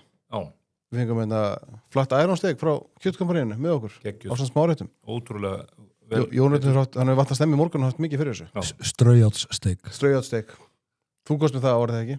Jú, hún er sennilega grilluð eða steikt í svona 2,5 mínútu á hvora hlið og alveg lungamjúkt. Alveg frá, þetta er ein skemmtilegasta steikin þegar maður að fá góða gesti í mat því að maður bara getur tímastilt matinn upp á í raun og veru bara 16 mínútur. Þú ferð á grillið, þú er búin að hitta það 2,5 mínúta á hvora hlið, inn í 10 mínútur hvílur það og þá er komin þessi stórveisla. Já. Það er ekki að mónitora neitt. Já. Svo er sjálfsögðu drikkir frá vinum okkar fyrir norðan í kalda. Já, Og... Jónættur að smakka hérna læt en var hann ekki að koma í nýjum umbúðum. Jú. Er þetta nýr læt? Já, Bragðast hann öðru sér? já, smakkaði bara. Síðan var Styrmi búin að senda okkur hérna eitthvað hvítvin. Ég segi bara eitthvað hvítvin, ég ætla bara að lifa þér að... Eitthvað hvítvín. Þetta er salgæti. Berðu þetta frankíslega, svo gaman. Reyndar afskaplega gott. Nei, ég ætla að ringja Ólífu Skafta og fá hann að lesa þetta inn.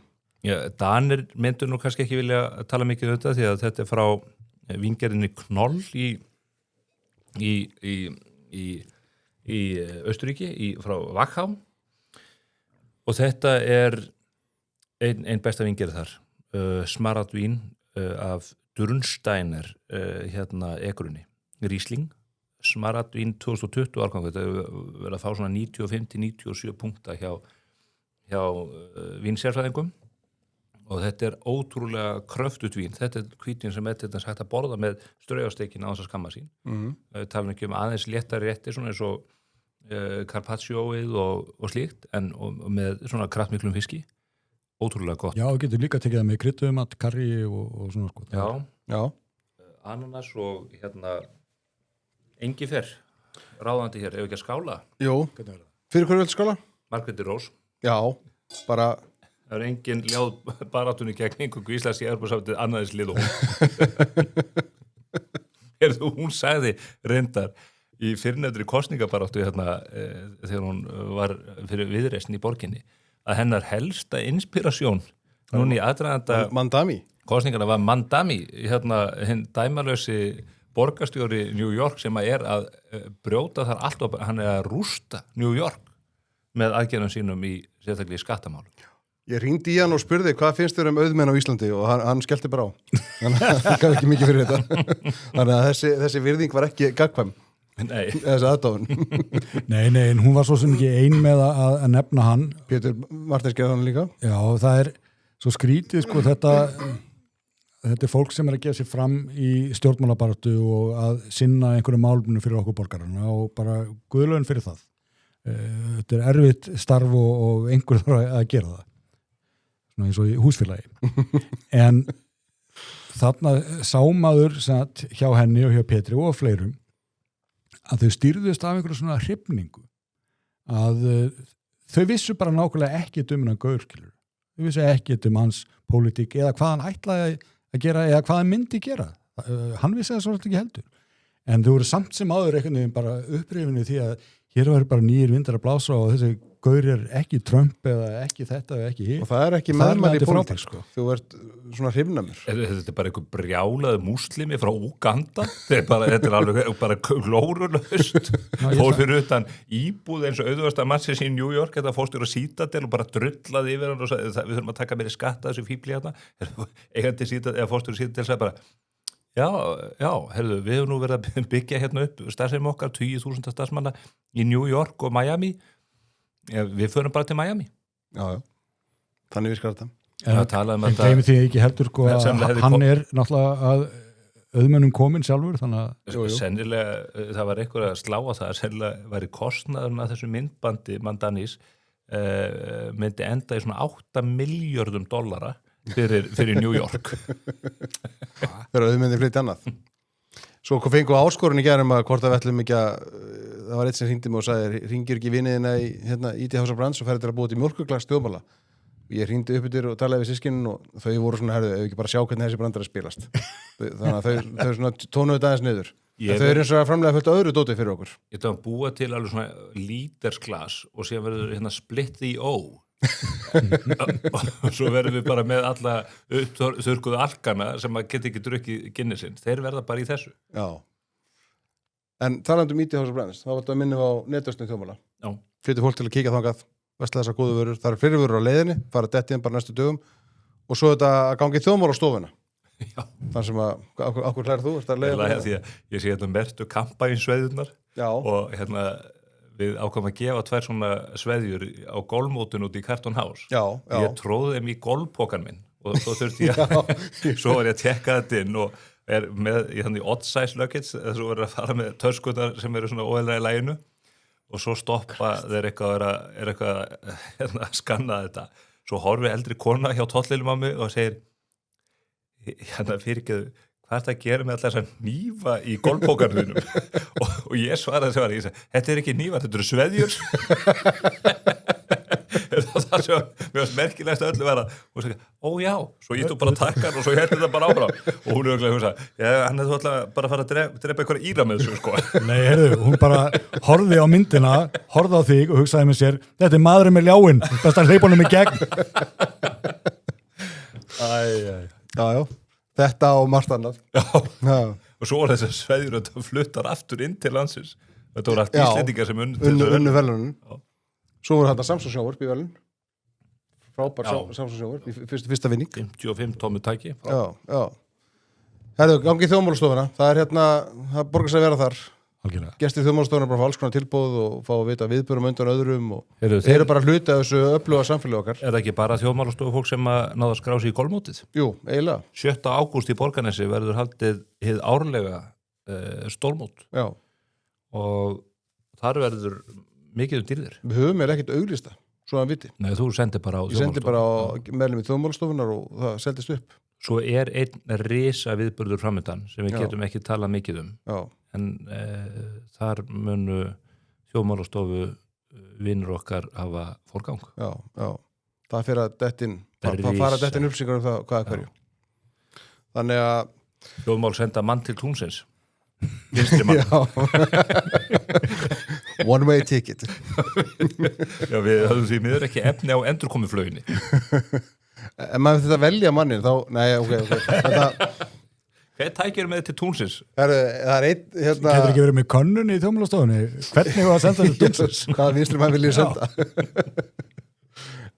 Ekki Sólvíku Önnu ótrúlega hlustóðina þátt hérna með þér þar sem þú bjóðst henni og herði og maður fer alltaf svona í comfort zone í þjóðmálum, það er yfirleitt svona menn er ekki alltaf sammála en menn kom og svona átt mætir hún hérna með sína marxísku orðræðu alveg út í eitt sko nánasta útlista teikningarnar af gúlaginu sko og skrúaði upp í sér og þið flissand undir þessu öllu.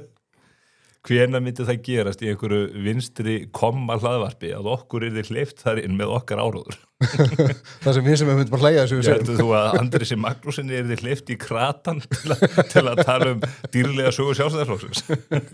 Í kranan? Já, hérna... Ég hló bara því að ég veit að ég verður einn af þeim fyrstu sem verður sendur í gúlagið eftir byltinguna sko, þannig að maður er svona að reyna... Ég hef ekki bara beint upp í vegg. Hún mun tryggja þér skjótandi þetta. Það er bara þakkaði fyrir. Já. En hefur þér aldrei verið boðið hérna að Rauðaborðinu eða hvað þetta heitir? Ég hef einu sinni farið í Sóðbólustúdíóið í hérna Bólholti. Komst lífs af? Já, þar fór ég til Gunnar Smára Egilssonar, hattursmanns míns og var látið þar mæta Magnu Marínósdóttur. Já. Sem er, já. Geð eitthvað konu? Já, hún er þarna í stjórn Ísland-Palestínu. Og þetta er nú dálítið magna viðtal því að ég hef ekki áður hótað í svona beinu útsendingu að ganga út úr viðtali en ég gerði það þarna einu tímapunkti þegar hún var svona bara beint farin að saka mig um það að vera nasista. Þetta er merkilegt fyrir þann sem að það var nú sannlega engin Íslendingur tekið upp hanskan fyrir gýðinga með afgerandi hætt og ég, þannig að það var nú til öfumæli að kalla mig nasista í því ljósi. En hún sér að vera svona í að því að ég aðhylltist hugmyndur yfirburði hvítamannsins. Aðhylltist hún ekki hugmyndur yfirburði Hamas? Ég þurfti ekki annað en að hlusta á Magnu til að átta með því að slíkar kenningar gætu bara ekki staðist. Haf ég leitt hugan að því. Þið minnst á kratan. Kranan, já. Kratin er hraðar sem við höfum ekki mikið fellaðum hér en það er þannig að þingflokkur Samfylkingarinnar hélt úti litlu hlaðvarpi í vor. Þú talar í þáttið? Já, kannski er það starfandi, ég veit það ekki. Er það ekki að koma út? Ég missi nú ekki á þætti. Diggur hlustandi okkar senda okkur mjög skemmtilega klippu hérna úr þessum þáttum sem að ég verði eða bara að fá að spila. Við verðum að fá að ræða eins. Þannig að hérna... Ég sé að þeir eru bara með það er sko bara réttir að fara yfir þetta þingflokkur, þetta eru starfsmenn þingflokksins sem að sjá þetta hlaðvarp og þar fólki sem fær ekki útrás fyrir kendir sínar í ræðustólu Alþingis. Já, og þar meðal annars gleðigjafinn sjálfur, Þórður Snær, hann stýrir þessu ásamt öðrum og við ætlum að fara beint í búð þar sem að Ásta Guðrún Helgadóttir, starfsmaður þingflokks Samfylkingarinnar og fyrrandi þingmaður Pírata við glemdum einu strákar. Margrét Rós alltaf líka fyrrandi starfsmaður Pírata. Þessi Pírata bara að tróða sér út um allt. Hún núna varaborgarfulltrúi Viðreisnar. Sigmar Guðmundsson bestklæddi píratinn. Hún auðugasti píratinn. Þannig að við erum ekkert lausu þessa pírata ennþá. En hún staldraði mjög stutt við, já, píratum það ekki. Hver? Margrét Rós. Jú, hann var þingflokksins og svo fór allt í skoðun. Já, bara í korteri. Og þá gekk hún í Viðreisn. Ásta Guðrún, hún fyrrandi þingmaður Pírata og núna starfsmaður þingflokks Samfylkingarinnar og hún hafði þetta Evrópusambandið að segja í þessu viðtali þessu hlaðvarpi. En svo líka bara það hvernig aðild okkar að Evrópusambandinu myndi líta út sem líka bara flott, tölum það en það eru sumir sem einhvern veginn halda því fram að við myndum ekki hafa neinn áhrif ef við færum inn í Evrópusambandið að við erum svo lítil að við myndum ekki hafa neinn áhrif en þú veist að við myndum ekki geta haft neinn áhrif á lagasetningu eða neitt þannig og ég bara svona, þú veist ég held að fólk einhvern veginn áttu sig ekki stundum á því að Evrópusambandið og þessu Eurobubble eins og við kallum hana bara miklu minni heldur en maður heldur oft þú veist, ég hef haft áhrif á lagasetningu Evrópusambandsins þú veist, ég get alveg bent á klausur í höfundaréttarlögunum sem ég beinlínis kom inn með þú veist það voru alveg, þegar ég var lobbyist í Evrópusambandinu fyrir bókasöfn og open source og eitthvað þannig þú veist, það voru haldnir fundir í European Commission út af því hvað ég var að tvíta og hvernig þetta svara þú veist, auðvitað getur haft áhrif en þú veist, þú verður bara að vita hvað þú ert að gera og vita hvernig þú ert að koma þessi skila og vita hvernig, þú veist, bara búa til það allt saman og ég meina sjálfsögðu ef við erum með 6 Evrópuþingmenn ef við erum með eitthvað sem hluti af framkvæmdastjórninni það að við verðum við borðið í ráðherraráðinu og í ráðinu þetta munum að hafa áhrif þú veist, þetta ekki þannig að maður bara mætir hann og gerir ekki neitt eins og Nigel Farage þú veist, þetta ekki það í linnivinna þetta alvöru Já, mér finnst líka Stefán, þetta bara stangast algjörlega á við það sem þú varst að segja náðan það við höfum ekki áhrif Ert þú ekki í the Eurobubble eins og við kallum það? Þú getur skrifa á Twitter og hafa áhrif á Ég bara fór beint inn á X og reynda að hafa áhrif á löggjöfunum bókasöfnin og ég vissum að European Commission bara fundum þetta strax í fyrir ég sagði að þetta neyðarfundur Í framkvæmdastjórn Evrópusambandsins sko, hún ruglaði svona öllu meira minna saman sko, þannig að ég veit nú ekki hvernig þetta þarna í the Eurobubble eins og við kallum það En, já, ok, eða þetta sem að býður oss í Evrópusambandinu að öllu þessu fólki verið fundið vinna í Brussel, þá veit ég ekki hvað verður vestræðan seinminningu. Það þetta margt við þetta aðtúa. Eitt það að það séu að bókasöfn séu með lobbyista í Brussel. Ef að bókasöfn með lobbyista, hver ekki með lobbyista? Bókasöfn sennilega svona, já... Ég veit ekki, ég bara áhengilegt ég hef aldrei orðið kjafstopp í lífunu fyrir núna. Hver eru kröfur bókasafna í Brussel? Betri spjaldskrár? Já, hún sagði bókasafna open source. Er það einhver kvöðum það þá að allar upplýsingar séu aðgengilegar öllum? Heldur konan í alvörunni að hún hafi sett inn einhver tweet á X og European Commission Það bara nötrað. Ég bara úrsúlega fríkað út og bara hringdi alla og að menn hafi í kjölfarið sett inn sérstök laga ákvæði. Þetta sannlega valdamest í Íslendingu sögunar. Hefur enginn vakið athygli á þessu? Jú, hún. Hún var að reyna það. Já, þetta frétt sem fór fram í okkur. Hugsa ykkur að Evrópusambandinu skuli vera stýrt í gegnum Twitter-reikninga. Á okkur íslenskum pírata. Þetta bara, en hugsa ykkur að bjóða upp á þetta. Þóruður Snær, hann hafði þó vitað því bara snúið umræðinu eitthvað annað. Eru þeir lóan komin? Heyrði ég tíst þetta fyrir utan? Nei, það var hún sem var að tísta. Já, við sáum á Epic-stöðlunum að þeir eru að breytast aðeins. Neiið kom í 1,7, var 1,6 daginn, sér 1,65, 1,7 núna. Já, eða aðeins að lækka, var 2,5, við komin í 2,3. Þannig að það aðeins að draga saman með jáun og neginu. Já. Við skulum bara svona sjá hvernig þessir stuðlar munu þróast kannski næstu vikur í tættu umræðina. Ég sé að það að koma inn þetta líka prósturhlutfall atkvæða. Það þetta einhverjir eru farin að setja það greinilega. Þannig að En segið mér eitt í því sambandi ekki. Já. Eru ekki að koma neina kannanir? Mér finnst það að farið mjög hljótt svona mælingar síðustu dag og vikur. Það hafa kannanir verið gerðar en ekki birtar held ég nýlega. Hverjir eru að gera þessar kannanir? Það séu hreyfingarnar þess og krus? Manni finnst það nú sannilegast að fólkvæmtislega þetta, já. Já. Stuttasvari nei, það er enga nýjar kannanir konar fram. Síðustu kannanir hafa auðvitað bent í þá átt að þetta sé allt í járnum. Já. Við munum vantilega að sjá einhverja kannanir á næstu dögum og vikum, ekki? Ég gef mig það.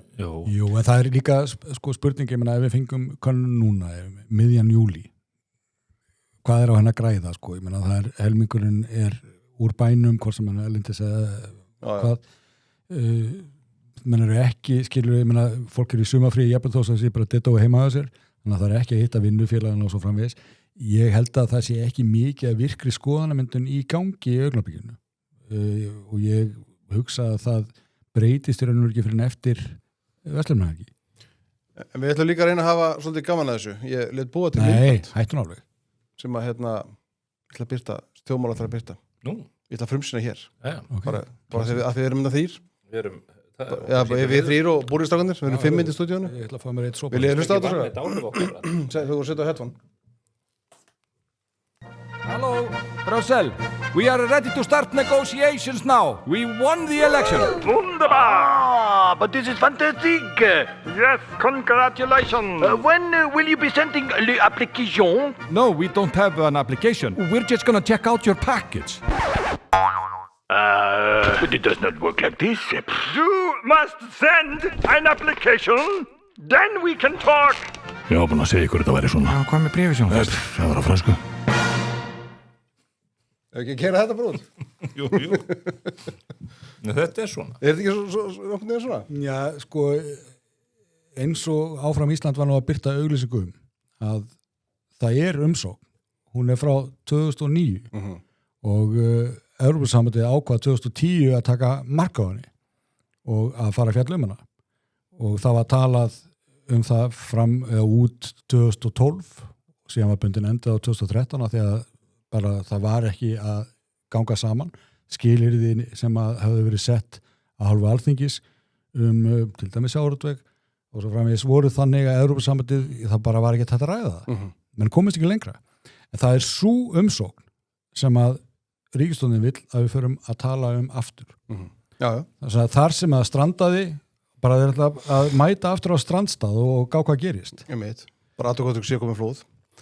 Og þessna finnst mann nú svolítið hólur hljómur í þessu sem að utanríkisráðherra hefur verið að tala að nú sé samningsstaða okkar svo sterk.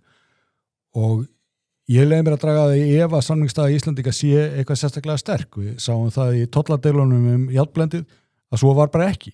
Þeir bara gá ekki til að svo okkur að geta þessi móti frissi. En jafnvel þó svo að staða Íslands væri rosalega sterk. Væri þá ekki málið með þetta að senda en nýja umsókn? Já, einhver hefði staðin fyrir að rifja upp þessa gamlu þar sem að eins og Þorgerður Katrín hefur sjálf sagt, við komum á hnjánum. Hún ætlar að byrja þar á hnjánum. Og hvert ætlar hún að komast á hnjánum? Því að það er annað í þessu. Ég verið að tala samningsstöðu Íslands og möguleika okkar til þess að ná fram hagfelldu samningum. Og forsætisráðurinn hefur þetta sagt að hún ætlar að selja Ísland mjög dýrt og það er retorík sem að snýra því að vera hörð í þessum samningum. En við erum með aðal samningamæðurinn okkar eða aðal manneskjan í þessum samningum eru þetta utanríkisráðherra Þorgerður Katrín Gunnarsdóttir. Hennar stærsta pólitíska markmið hefur árum og áratugum saman verið að koma Íslandi inn í Evrópusambandið. Og hún hefur reynt að verið að véla þessa atburðarás með samningsaðlunum út í Brussel, löngu áður en við fengum nokkuð að því að vita. Ræðandi við tímasetningar, hverjar eru hagfellda tímasetningar og logbókin úr ráðuneytinu þessi fundaáhöldöll vitnar það.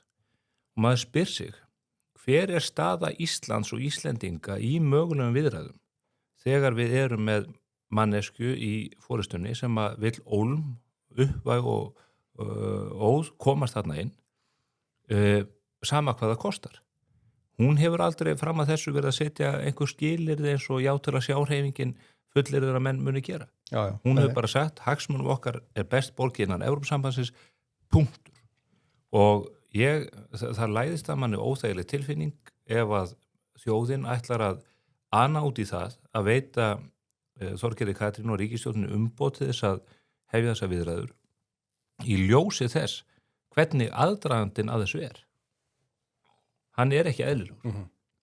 Nei, þarna er náttúrulega, það er þetta fals sem er í afstöðu já til að sjá. Að þarna er fólk sem hefur verið samtrúðar Evrópusinnar áratugum saman jafnvel. Og ég ætla ekki að gera lítið úr því, það eru bara góður að geta skoðanir. Ég er ósammálaðið, menn það er alveg skoðuna að vilja ganga Evrópusambandið. Og ekkit að henni þannig, En núna allt innu er það að gefa svo út að vera eitthvað annað, bara aldrei verið jafn óviss einhvern veginn eftir allan þennan tíma, bara núna allt innu vitaði ekki sitt rúkandi ráð nema þau fá að sjá samning og þetta slær mig illa að fyrst að þau þurfa að haga málflutningi sínum með þessum hætti, hvað annað eru þá ekki að segja okkur, eða hvað þarna er við bara að falsa eitthvað. Já. Og ég óttast í miður að það séu einhverju sem tækir marka á þessu hjali að það saki ekki að kíkja í pakkan að bara maður fer í búðina að skoða verð með hann. Það er sama fólk og trúir því að mjólkin sé á 380 krónur. Verði ykkur á góðu til sem að ákveð að standa þeim megin víglínuna. En það er það er eins og fólki sem trúir því að Ísland er Kúba norðursins ef við myndum ekki samþykja ISF-samningana. Það er sama fólki og trúði Þórólfi Matthíassyni sem sagði að gengi íslensku króna myndi hrynja og við myndum aldrei fá lán aftur í útlöndum ef við myndum ekki samþykja ISF-samningana og myndum ekki leggjast kylliflöt fyrir Evrópusambandinu og hollendingum og Bretum. Þetta er nákvæmlega sama fólk. Þetta er nákvæmlega sami áróður og sama tal í garð okkar Íslendinga. Algjörlega óþolandi. Já, en á þetta, út af þetta er þetta fólk að gera. Ég reyndar hef þá trúa á Íslendingum að ég láti ekki blekkjast það svona fjasi vegna þess að menn þekkja það alveg að þegar að fólk fer í einhverjum svona leiðangra, það skiptir máli hver bankar á dyrnar. Er það sölumaðurinn eða er það svo sem vill kaupa? Það ræður einhverju verðið. Og alveg eins leitum ennar líkingar og þá getum við bara hort til þess, er einhver maður sem fer og biður sér konu en ætlar að ákveða sig við altarið? Það er svolítið það sem þið eru að leggja upp með hérna. Ef að fara að ræða annað? Nei. Við erum búin með 3 þættinum. Jú. Já, ef við að kekja á grillinu strákar, yfir úr grillinu.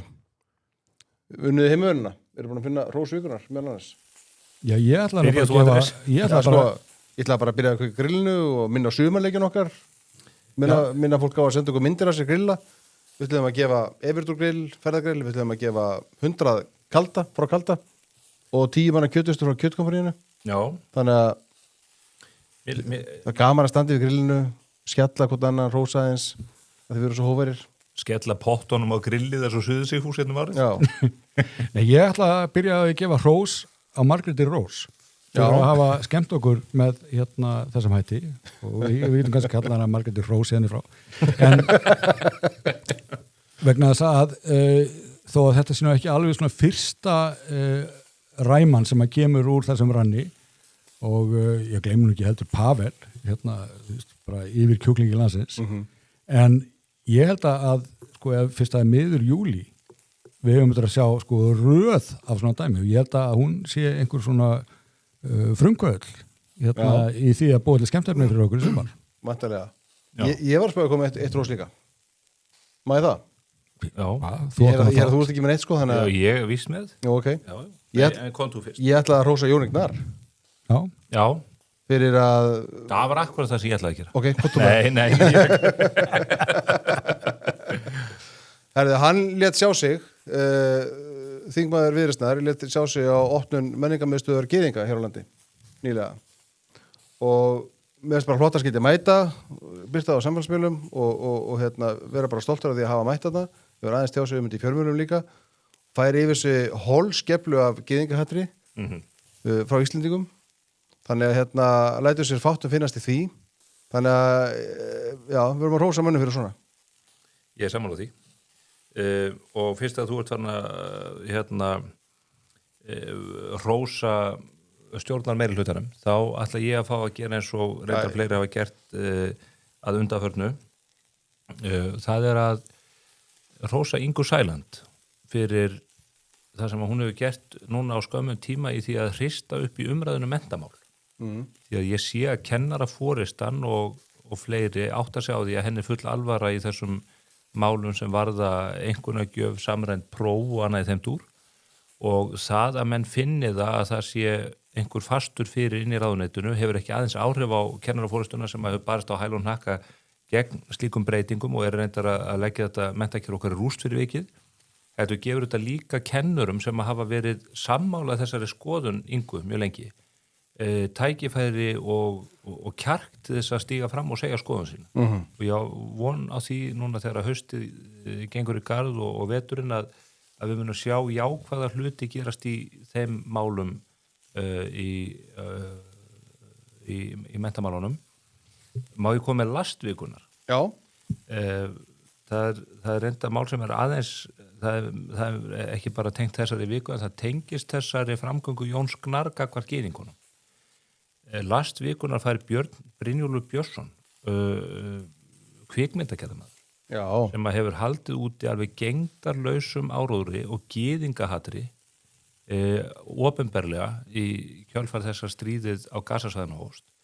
Og hann birti grein á Vísi þann 29. júní síðastliðinn undir fyrirsögnin Barnamorðingjar eru velkomnir til Íslands.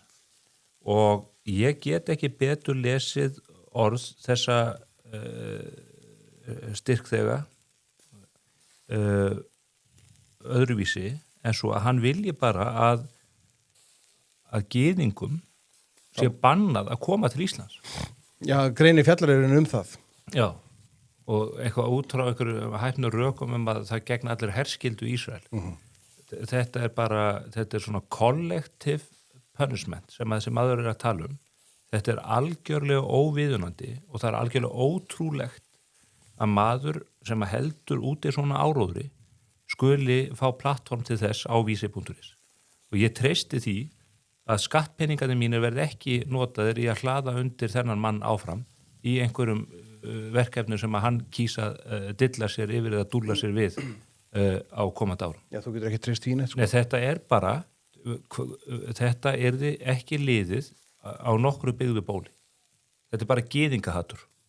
Þetta er bara sama hatur og ólaf sér helföruna hér á 5. áratug síðustu aldar. Það er þetta rétt að horfa til þess, sko, að þetta tal barnamorð, að það er liður í afsprengi, sko, hins forna gyðingahaturs, að sem að það voru uppi, sko, aðliða sögum það að gyðingar þyrftu, sko, blóð úr börnum til þess að geta haldið páskana og eitthvað svona og bara reynir, sko, geðveikis órar, en það var fjöldin allar af kristnu fólki sem að trúðu þessu og taldi einhvern veginn að bara þeir væru frá hann vonda sjálfum gyðingarnir og að gera eitthvað í því.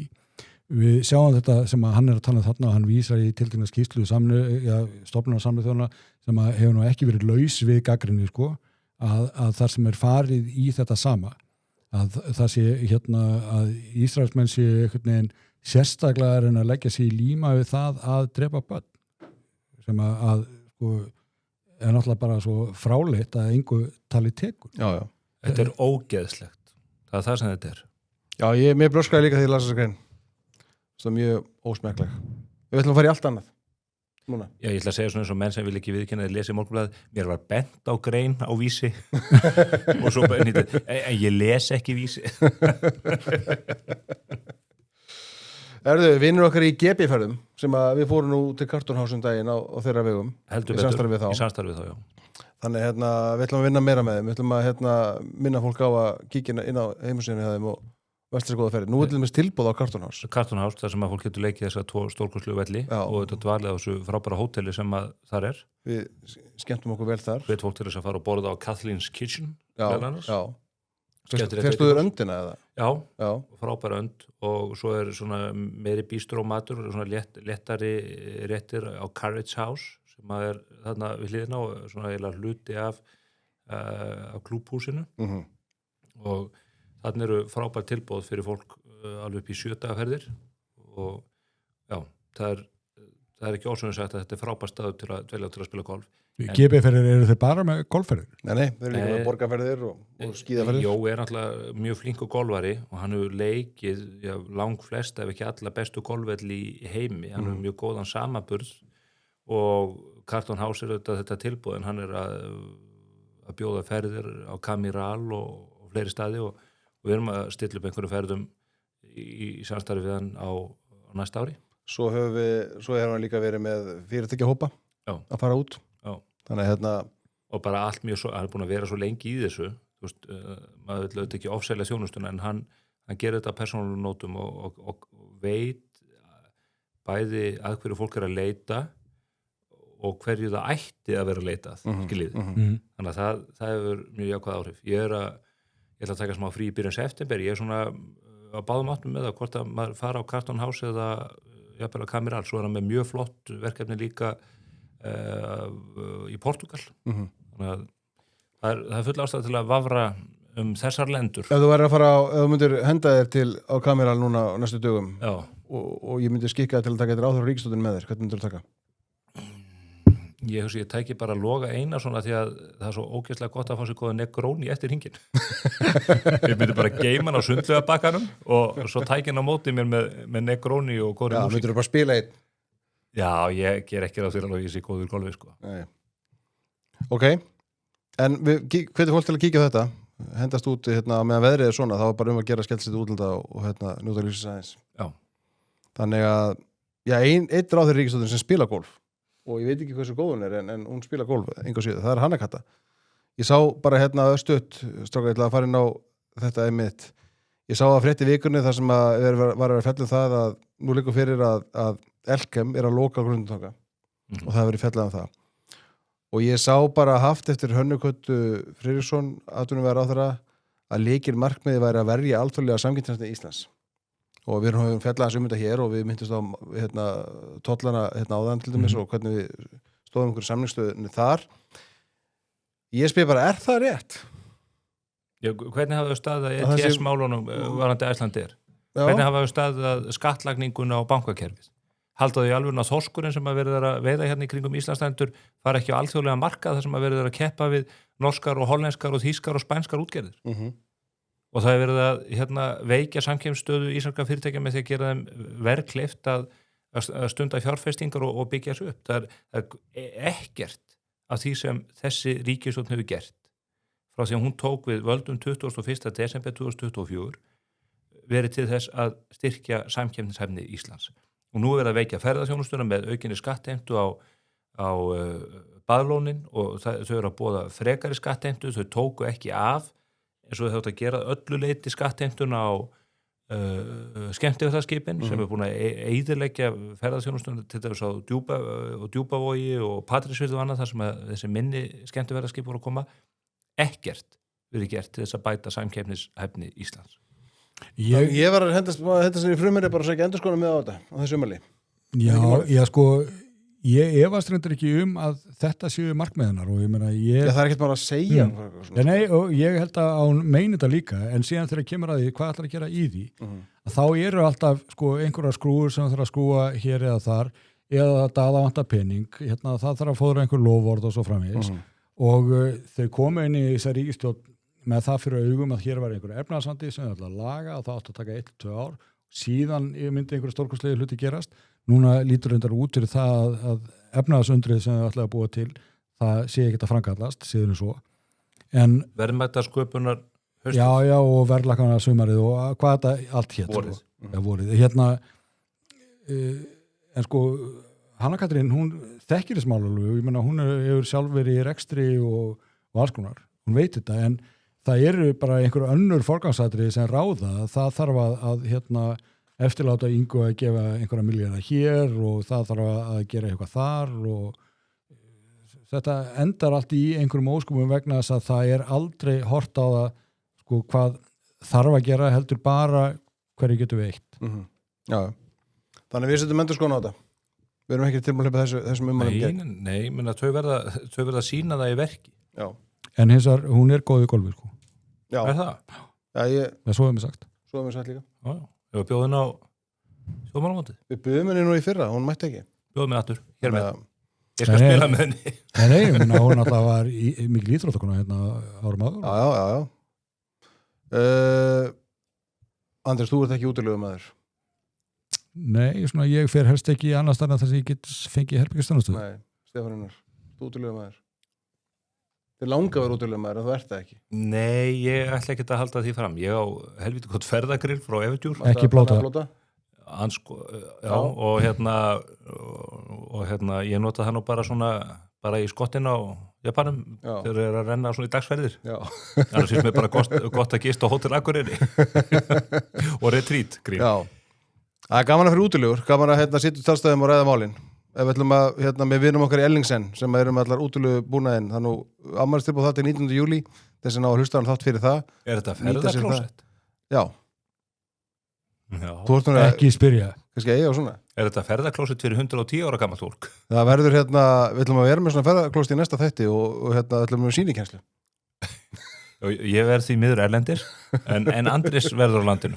Takk. Tökum þetta upp í vikunni. Herðu, eitt liður sem við verðum með. Við ætlum að hendast í útilegu, ímyndum okkur nú það að við sitjum á góðu tjaldstæði. Hvað þurfum við að ræða sem við erum ekki að ræða? Ég skal byrja. Ég held að utanríkismál er eitthvað sem við erum algjörlega fókusráða varandi Evrópusambandið núna. Eitt af því sem að utanríkisráðara hefur svona mynd reglulega á að skipta einhverju sérstökum máli í þessu það að varnarhagsmunum í Ísland sé ógnað af ýmsum ástæðum og þess vegna þurfa að ganga í Evrópusambandið. Í hinu orðinu er síðan að tala um að nefnir það var aldrei neitt Evrópuherr og eitthvað, þannig að maður veit ekki alveg hvað er að koma með þetta. En það var talað strax í fyrra að Ísland sem þetta ætlaði að bæta í varnarmálaútgjöld muniði og að sömulegis þetta fara í varnartengd útgjöld þannig að við næðum þessu takmarki að fara upp í 1,5% af vergri landsframleiðslu sem að færi í einhvers konar varnartengd útgjöld og það er unnið að þessu hörðum höndum í stjórnarráðinu en ekki nógu mikið tala fyrst mér vegna þess að þetta eru allt einhverjar bókhaldssamningar. Það er ekki verið að bæta einhverju miklu í eiginleg varnarmálaútgjöld eða einhverju nýjar framkvæmdir eitthvað slíkt, ekki allavega sem er enn sér í fjármálaáætlun. En hins vegar virðist þetta allt snúast það að eitthvað fólk í ráðuneytunum sé að reyna að finna út hvort að eitthvað sé ekki varnartengt þannig að það sé að taka gamlan kostnað sem er búin að vera fjárlögum bara alla tíð. Og fella hluti sem nú þegar er verið að eyða peningum í eins og hafnargerð. Það er bara verið að breyta bókhaldsreglum í rauninni. Já, en þau eru vandræðið með að fara upp í 50 miljardar, tala ekki 75 miljardar eða ætla að fara upp í þessa 1,5%. Hvað er ætlaði að finna þetta? Ætlaði bara að segja allur Keflavíkurvegurinn sé varnartengdur eða en þau get ekki gert það aftur og aftur hverju ári. Nei, þetta verður bara hafnir á Bólangavík skiljiði og þau ætla að reyna að fella þetta undir. Og ég styð það heilsugar að ríkisvaldið það standi sínar pliktir í þessu bæði bara gagnvart landsmönnum og gagnvart NATO og alls konar.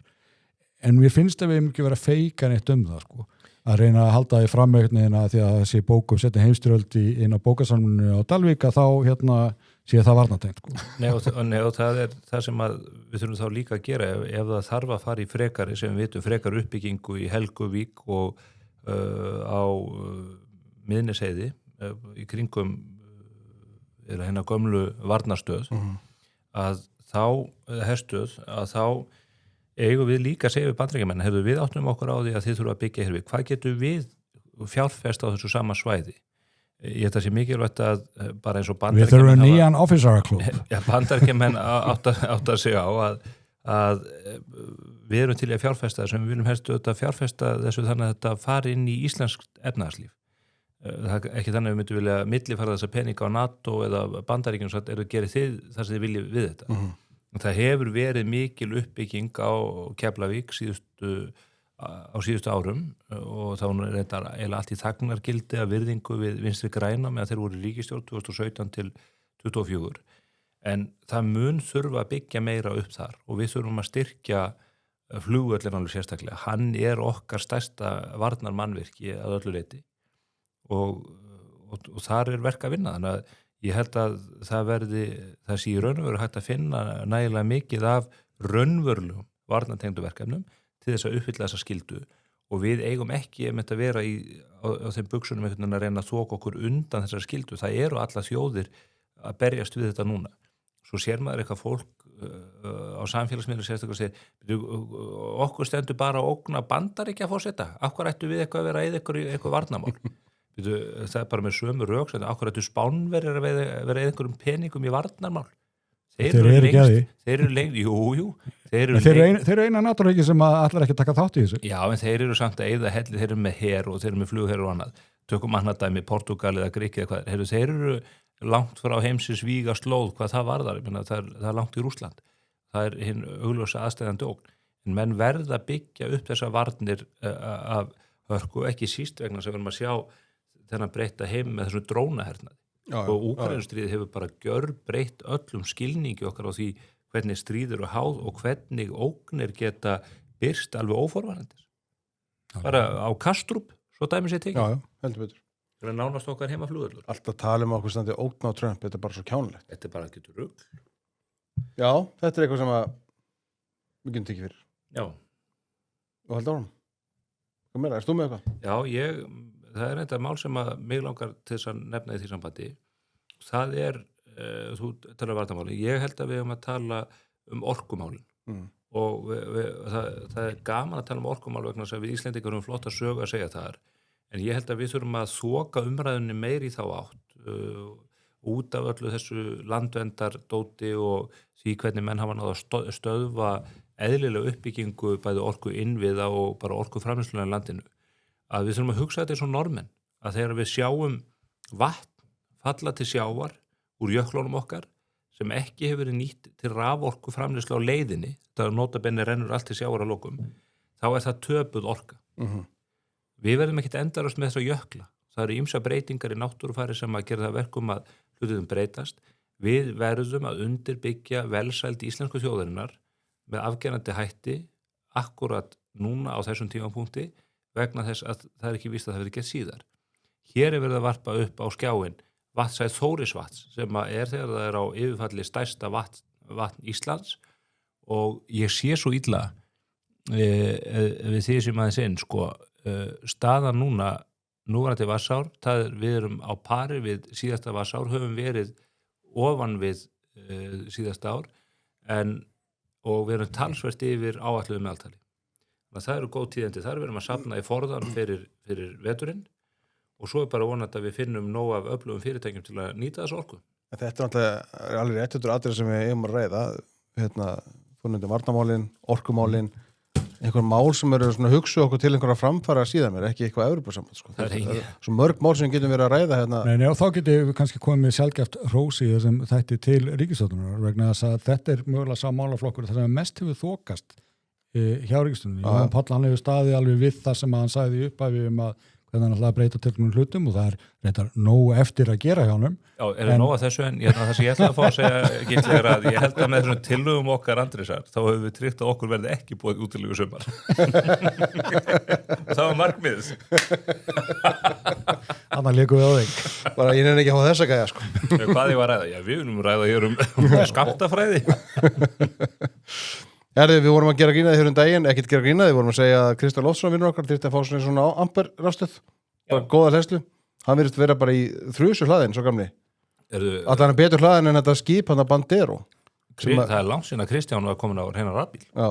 Þegar hann gæti ekki lengur kert gamla Cherokee-in, þegar annarkort var búið að klessa hann eða hann útkerður alveg, þá fór hann á rafbíl, ég held að hann farið á Jaguar, I-Pace, en hann er flottur. Hann heitur að vera með svona amperstöða því að hann er bara, kemur stand út úr þessu öllu saman. Já.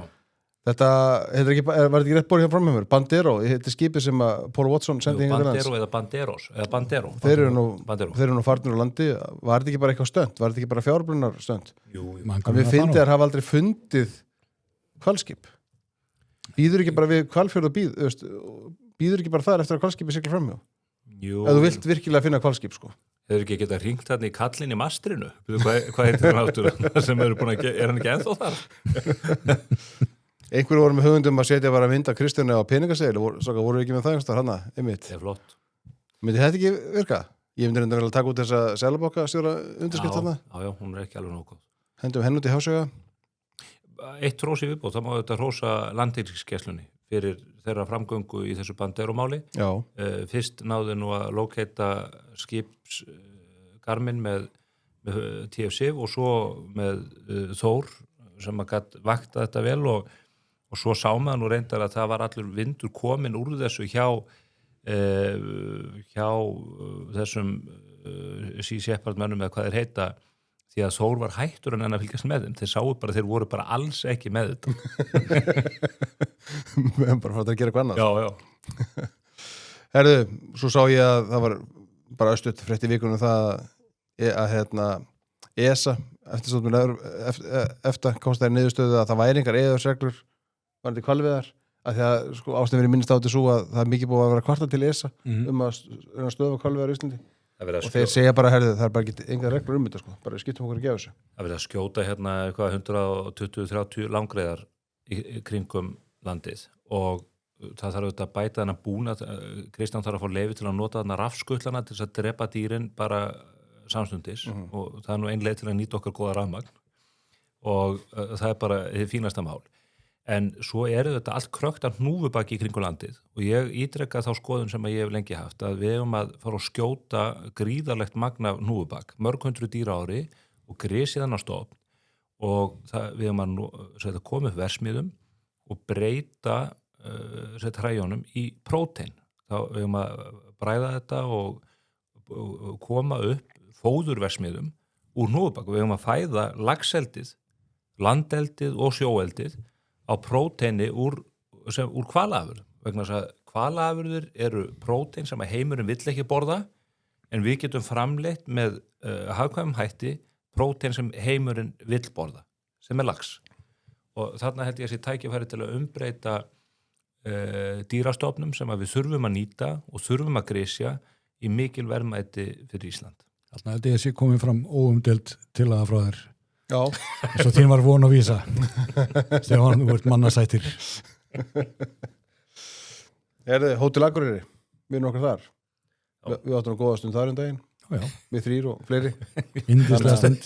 Við þrír áttum undarslega stund þar á Hótel Akureyri. Og bara munum vonum degi aftur. Já. Þannig að kíkja þetta lobby. Það var einn sem var að senda mig kveðju bara í gær, hafði verið núna í vikunni, var alveg afskaplega hrifinn af þessu hóteli. Fórna var bara að hlusta á þjóðmál og hrósaði hótelinu og morgumatnum. Frábær. Þú ert alltaf að tala þetta lobby. Lobbyið er fínt, tekað fram. Ágætu bar síðan og svo er náttúrulega veitingastæðurinn hinum megin. Það er líka síðan annar veitingastæður beint út af sem er frábær og en umfram allt þetta hótel er líka alveg afskaplega vel í sveit sett á Akureyri. Þú ert bara í miðbann og bara lappar út og þú ert komin sko. Við höfum aðeins fundið einn galla á þessu hóteli. Já, og við erum búin að koma því áleiðist til hótelstjórans. Er það, já. Já. Og ítrykkum það hér með. Já. Viltu þú segja hvað gallin er? Já, bara bjórdælan. Við viljum ekki Viking Light. Það er svona algjört ildubræð á honum út af mægisnum sem það er notað í ómiklu mæli í bruggunina. Við viljum bara fá kalda og dælu þetta. Já, ekki heldur eitthvað ölgerasull? Nei, bara... Þannig að Við fá mjólk og krana þetta. Já, mjólk og kalda. Við viljum bara hafa þetta eins og hér. og Nýja testamentið á náttborðið. Já, það lítur að vera på herbyggjum, eða ekki öllum herbyggjum. Er Gídjafélag ennþá að drefa Nýja testamentum á hótel í Íslandi? Það er ekki. Það er miður, svo er ekki. En það búið að henda þeim út á skólanum allavega. En ef við förum á Hótel Akureyri og finnum okkur góða bók eða bíómynd til að horfa á, hvað er hlustendur að velja sér? Ég ætla að stinga upp á mynd sem ég hef ekki séð og enginn hefur séð. En það tævanska lesbíu sem var að læra að skrifa með vinstri hendinni. Hvernig var þetta hérna í síðast að mér var bara öllu lók. Viltu ég rifið þau? Þetta var beyond rugg. Sem er síðan ekki aðgengilega á evrópska netflixinu. Ekki íslenska. Þú náði aldrei tökum á þessu með vinstri hendinni. Það er mynd sem var tekin að hlut til hér á Íslandi og hún er að bara koma út í dag. Ódysseið? Já, þetta er Ódysseið kviða eftir Christopher Nolan. Já. Og ég var að lesa dómum hana í bresku pressunni, menn megi ekki vatni halda yfir frammiðstöðu leikarana, hvernig kvikmyndin öll sé og bara menn er að fara menn að missa sig að tala að Nolan hafi einhvern veginn tekist að endurlífga 3000 ríflega ára gamalt verk, halda tryggðu það en samt segja nýja sögu og þetta sé svo magþrungið að menn bara nánast fari aftur þarna í þennan horfna tíma. Allir leikararnir standa sig með sko príði hérna en séu umfram allt að segja þessa einu sögu ævintýri og hrakfarir Ódysseifs, allt frá því að Trója fellur sem uppastættur í skistmer, mjög magþrungið og síðan öll þessi ár sem hann að rata heim til sín vegna þess að guðurnir leggjast gegn því að hann fá að komast heim. Já, þetta eitthvað. Þetta rifjar auðvitað upp hið magnaða menningarlega afrek Sveinbjarnar Egilssonar þýðingu Ódysseifs og Iljónskviðu. Maður rætti kannski að dusta ríkið af þeirri málsnild aldrei. Ég ætla bara að taka fram að það verður Samsung sjónvarp upp á Hótel Akureyri, þannig að... Já, ég sjálfur með Samsung Frame sjónvarp sem algjörlega brilljant. Ég með á móti stórum gluggum og ég ekki með neitt sérstaklega gott svona, góðar gardínu til þess að blokka sko birtu og sól. Alveg ótrúlega hvað þessi tæki ná að halda miklu myndgæðum þó það sé mikil birta á móti tækjanum. Má ég koma með til það? Já. Ég horfi ekki mikið á svona. Ég var að horfa núna í síðustu viku á Apollo 13 aftur, rifja hana upp þar sem að Tom Hanks og Kevin Bacon og fleiri góðir áttu stórleik. En ég horfði líka daginn á myndina A Complete Unknown sem fjallar fyrstu frægðarár Bob Dylans og það algjörlega frábær mynd. Hún ekki síst frábær fyrir okkur sem Bob Dylan aðdáendur. Ég var alin upp af manni sem elskaði Bob Dylan og gaf mér, þegar ég var í háskólanum, heildarsafn kveðskapar Dylans og ég sannfærðist það eftir að hafa handfjallað þá bók í tíma og ótíma að hann hlyti að fá bókmenntaverðlaun Nóbels sem hann síðan gerði. Myndin varpar ljósi á það hvernig hann rís, eða hans frægðarsól rís og vonandi varpar réttu ljósi á það hvernig svona hans karakter verður til í þessu og þetta algjörlega brilljant. Ég mæli eindriðið með henni. Já. Og músíkin og textarnir þessi maður algjörlega one of a kind sko. Herðu, ég var ljúkus á nokkur hraðaspurningum. Ég búin að fara 2 á Kringlukranni þessari viku og sagði fólki þar að þér verður að koma. Það voru nokkrar spurningar sem dutt inn. Já, bara ekki. Andrés, þú varst það var eitt sem hafði áhuga því að vita að þú varst að gortaði að því daginn að hafa starfað í blaðamennsku 40 ár og við skáluðum á því fyrir norðan á Hótel Akureyri. Mikið fagnaðarefni. Já, heldur betur og stefnum á önnu 40 ár. Já, lágmark. Og þessi aðila hafði áhuga að vita sko, hvað skemmtilegasta viðtalið verkefnum sem hefur borið á fjörur þínar á þessum langa ferdi? Það er þegar ég tók viðtal við Gene Simmons í Kiss. Já, var það hér á landi eða? Já. Þetta viss? Séðu okkur meira frá því, bara, þú veist. Nei, sko, kosturinn við blaðamannsstarfið það svo fjölbreytt. Maður byrjar upp á nýtt á hverju einasta degi. Þannig að maður festist aldrei við færibandið. Og ég get ekki, sko, gert í raun og veru upp við mig, þú veist, hvað mest skemmtilegasta verkefnið. Þau geta verið svo ólík og sumir viðmælendur skemmtilegir, það eru kannski endilega skemmtilegir, maður læri mikið á því. Stundum getur það jafnvel verið bara, þú veist, maður að tala um óþverra en maður kemst að hennu sanna hann, sko. Þannig að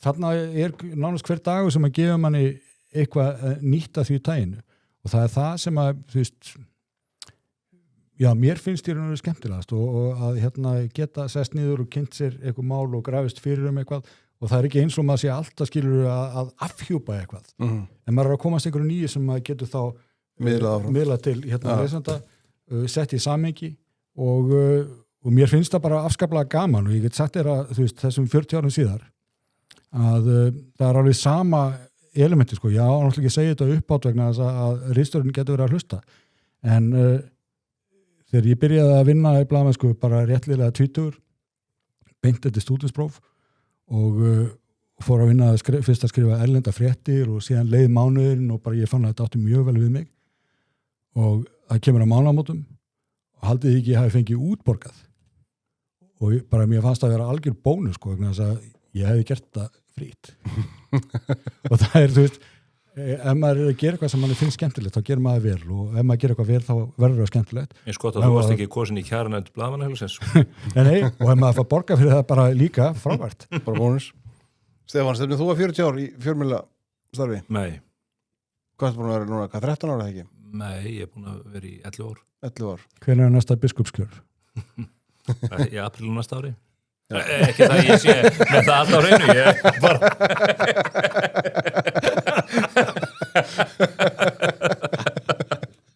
Þetta er það apríl Ég er að fá nýjan hökur. Það var eitt sem spurði og héldi fram að Anders var í hálfu breti. Ég sagði það er nú ekki tæknilega alveg rétt en svona ég skildi kommenti sko og þá var spurt af hverju er hann ekki í golfi. Það er að því ég er hálfur englendingur. Skotarnir sem eru í golfinu. Já, þannig. Skotarnir og íratnir. Nei, það er auðvitað golfa englendingar heilmikið og svona. Ég bara hef einhvern veginn aldrei ándist golfinu sko. Bara, ég veit ekki okkur. Ég hef hatt ýmis tækifæri til þess og náttúrulega vini sem að er í því og tengdaföður sem var mikið áfram þetta og hvaðina en ég einhvern veginn, mér hefur tekist að halda mig frá því. Sannleikurinn er sá að við höfum aldrei boðið honum með. Hann lét það líka vel út. Þetta eru falsfréttir.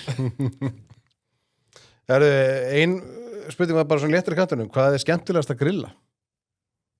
Og ég held að þessu hafa nú bynt í þín, Stefánunar. Viðmælhendur.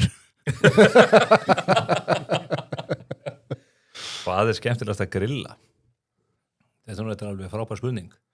Það er mjög gaman að grilla gott fiskmeti, en það er aldrei trikki. Mér er gaman að grilla pizzur. Það er líka aldrei trikki. Þú gerir það reglulega? Já, ég ger það allar föstudaginn. Þannig að það er eitt af mig. Ég grilla líka steiktan fisk á pönnu. Það er mjög skemmtilegt. En svo hefur hver steik sinn sjarma, sko. Bara, það fer líka eftir hvort að maður sé að grilla á kolum eða gasi og ég hef ekki verið alveg nógu duglegur að nota kolagrillið mitt frá Evertjúr en það er að gera meira því og það er auðvitað líka samspil hita, elds og reiks svo mikið sjónamið þannig að já Gott svar, komum sérst ekkert út úr þessu. Nei. Herðu, ekki segja þetta gott? Þetta er orðið fínt. Ekki? Jú, gaman að fá að Ég ætla að leysa ykkur út hérna með gjafabrif. Þið þurfa að reyna bílum ykkar í gegnum sambóðstöðu hjá Löðri. Við þurfum að reyna bílastrákar, það skiptir miklu máli. Þú séð bílinn minn þess að sé. Já, ég sá bílinn og kom við og sóti þetta. Takk hérna fyrir. Nei, bara renni í bílum í gegnum Löður. Ég ætla að gefa ykkur líka súkkulaði hérna í lók þáttarins. Ég sé að þú ert byrjar á því, Stefánunar. Sem er allt í lagi, sko. En þetta er stikkið hans Andri. Já, hann byrjaði á mínu. Ég tek þetta heim. Þú tekur hitt frá Nóa. Herðu, er þetta ekki bara búin skemmtilegt hjá okkur í dag? Já, ok. Það er ekki okkar að dæma og ef einhverju ennþá að hlusta þá bara þökkum við fyrir samfélgina. Já, það ekki. Stefánunar, Andrés, takk fyrir komuna. Þið sem hlustu og þið sem horfðu, takk fyrir komuna. Takk fyrir að hlusta og horfa og góða helgi.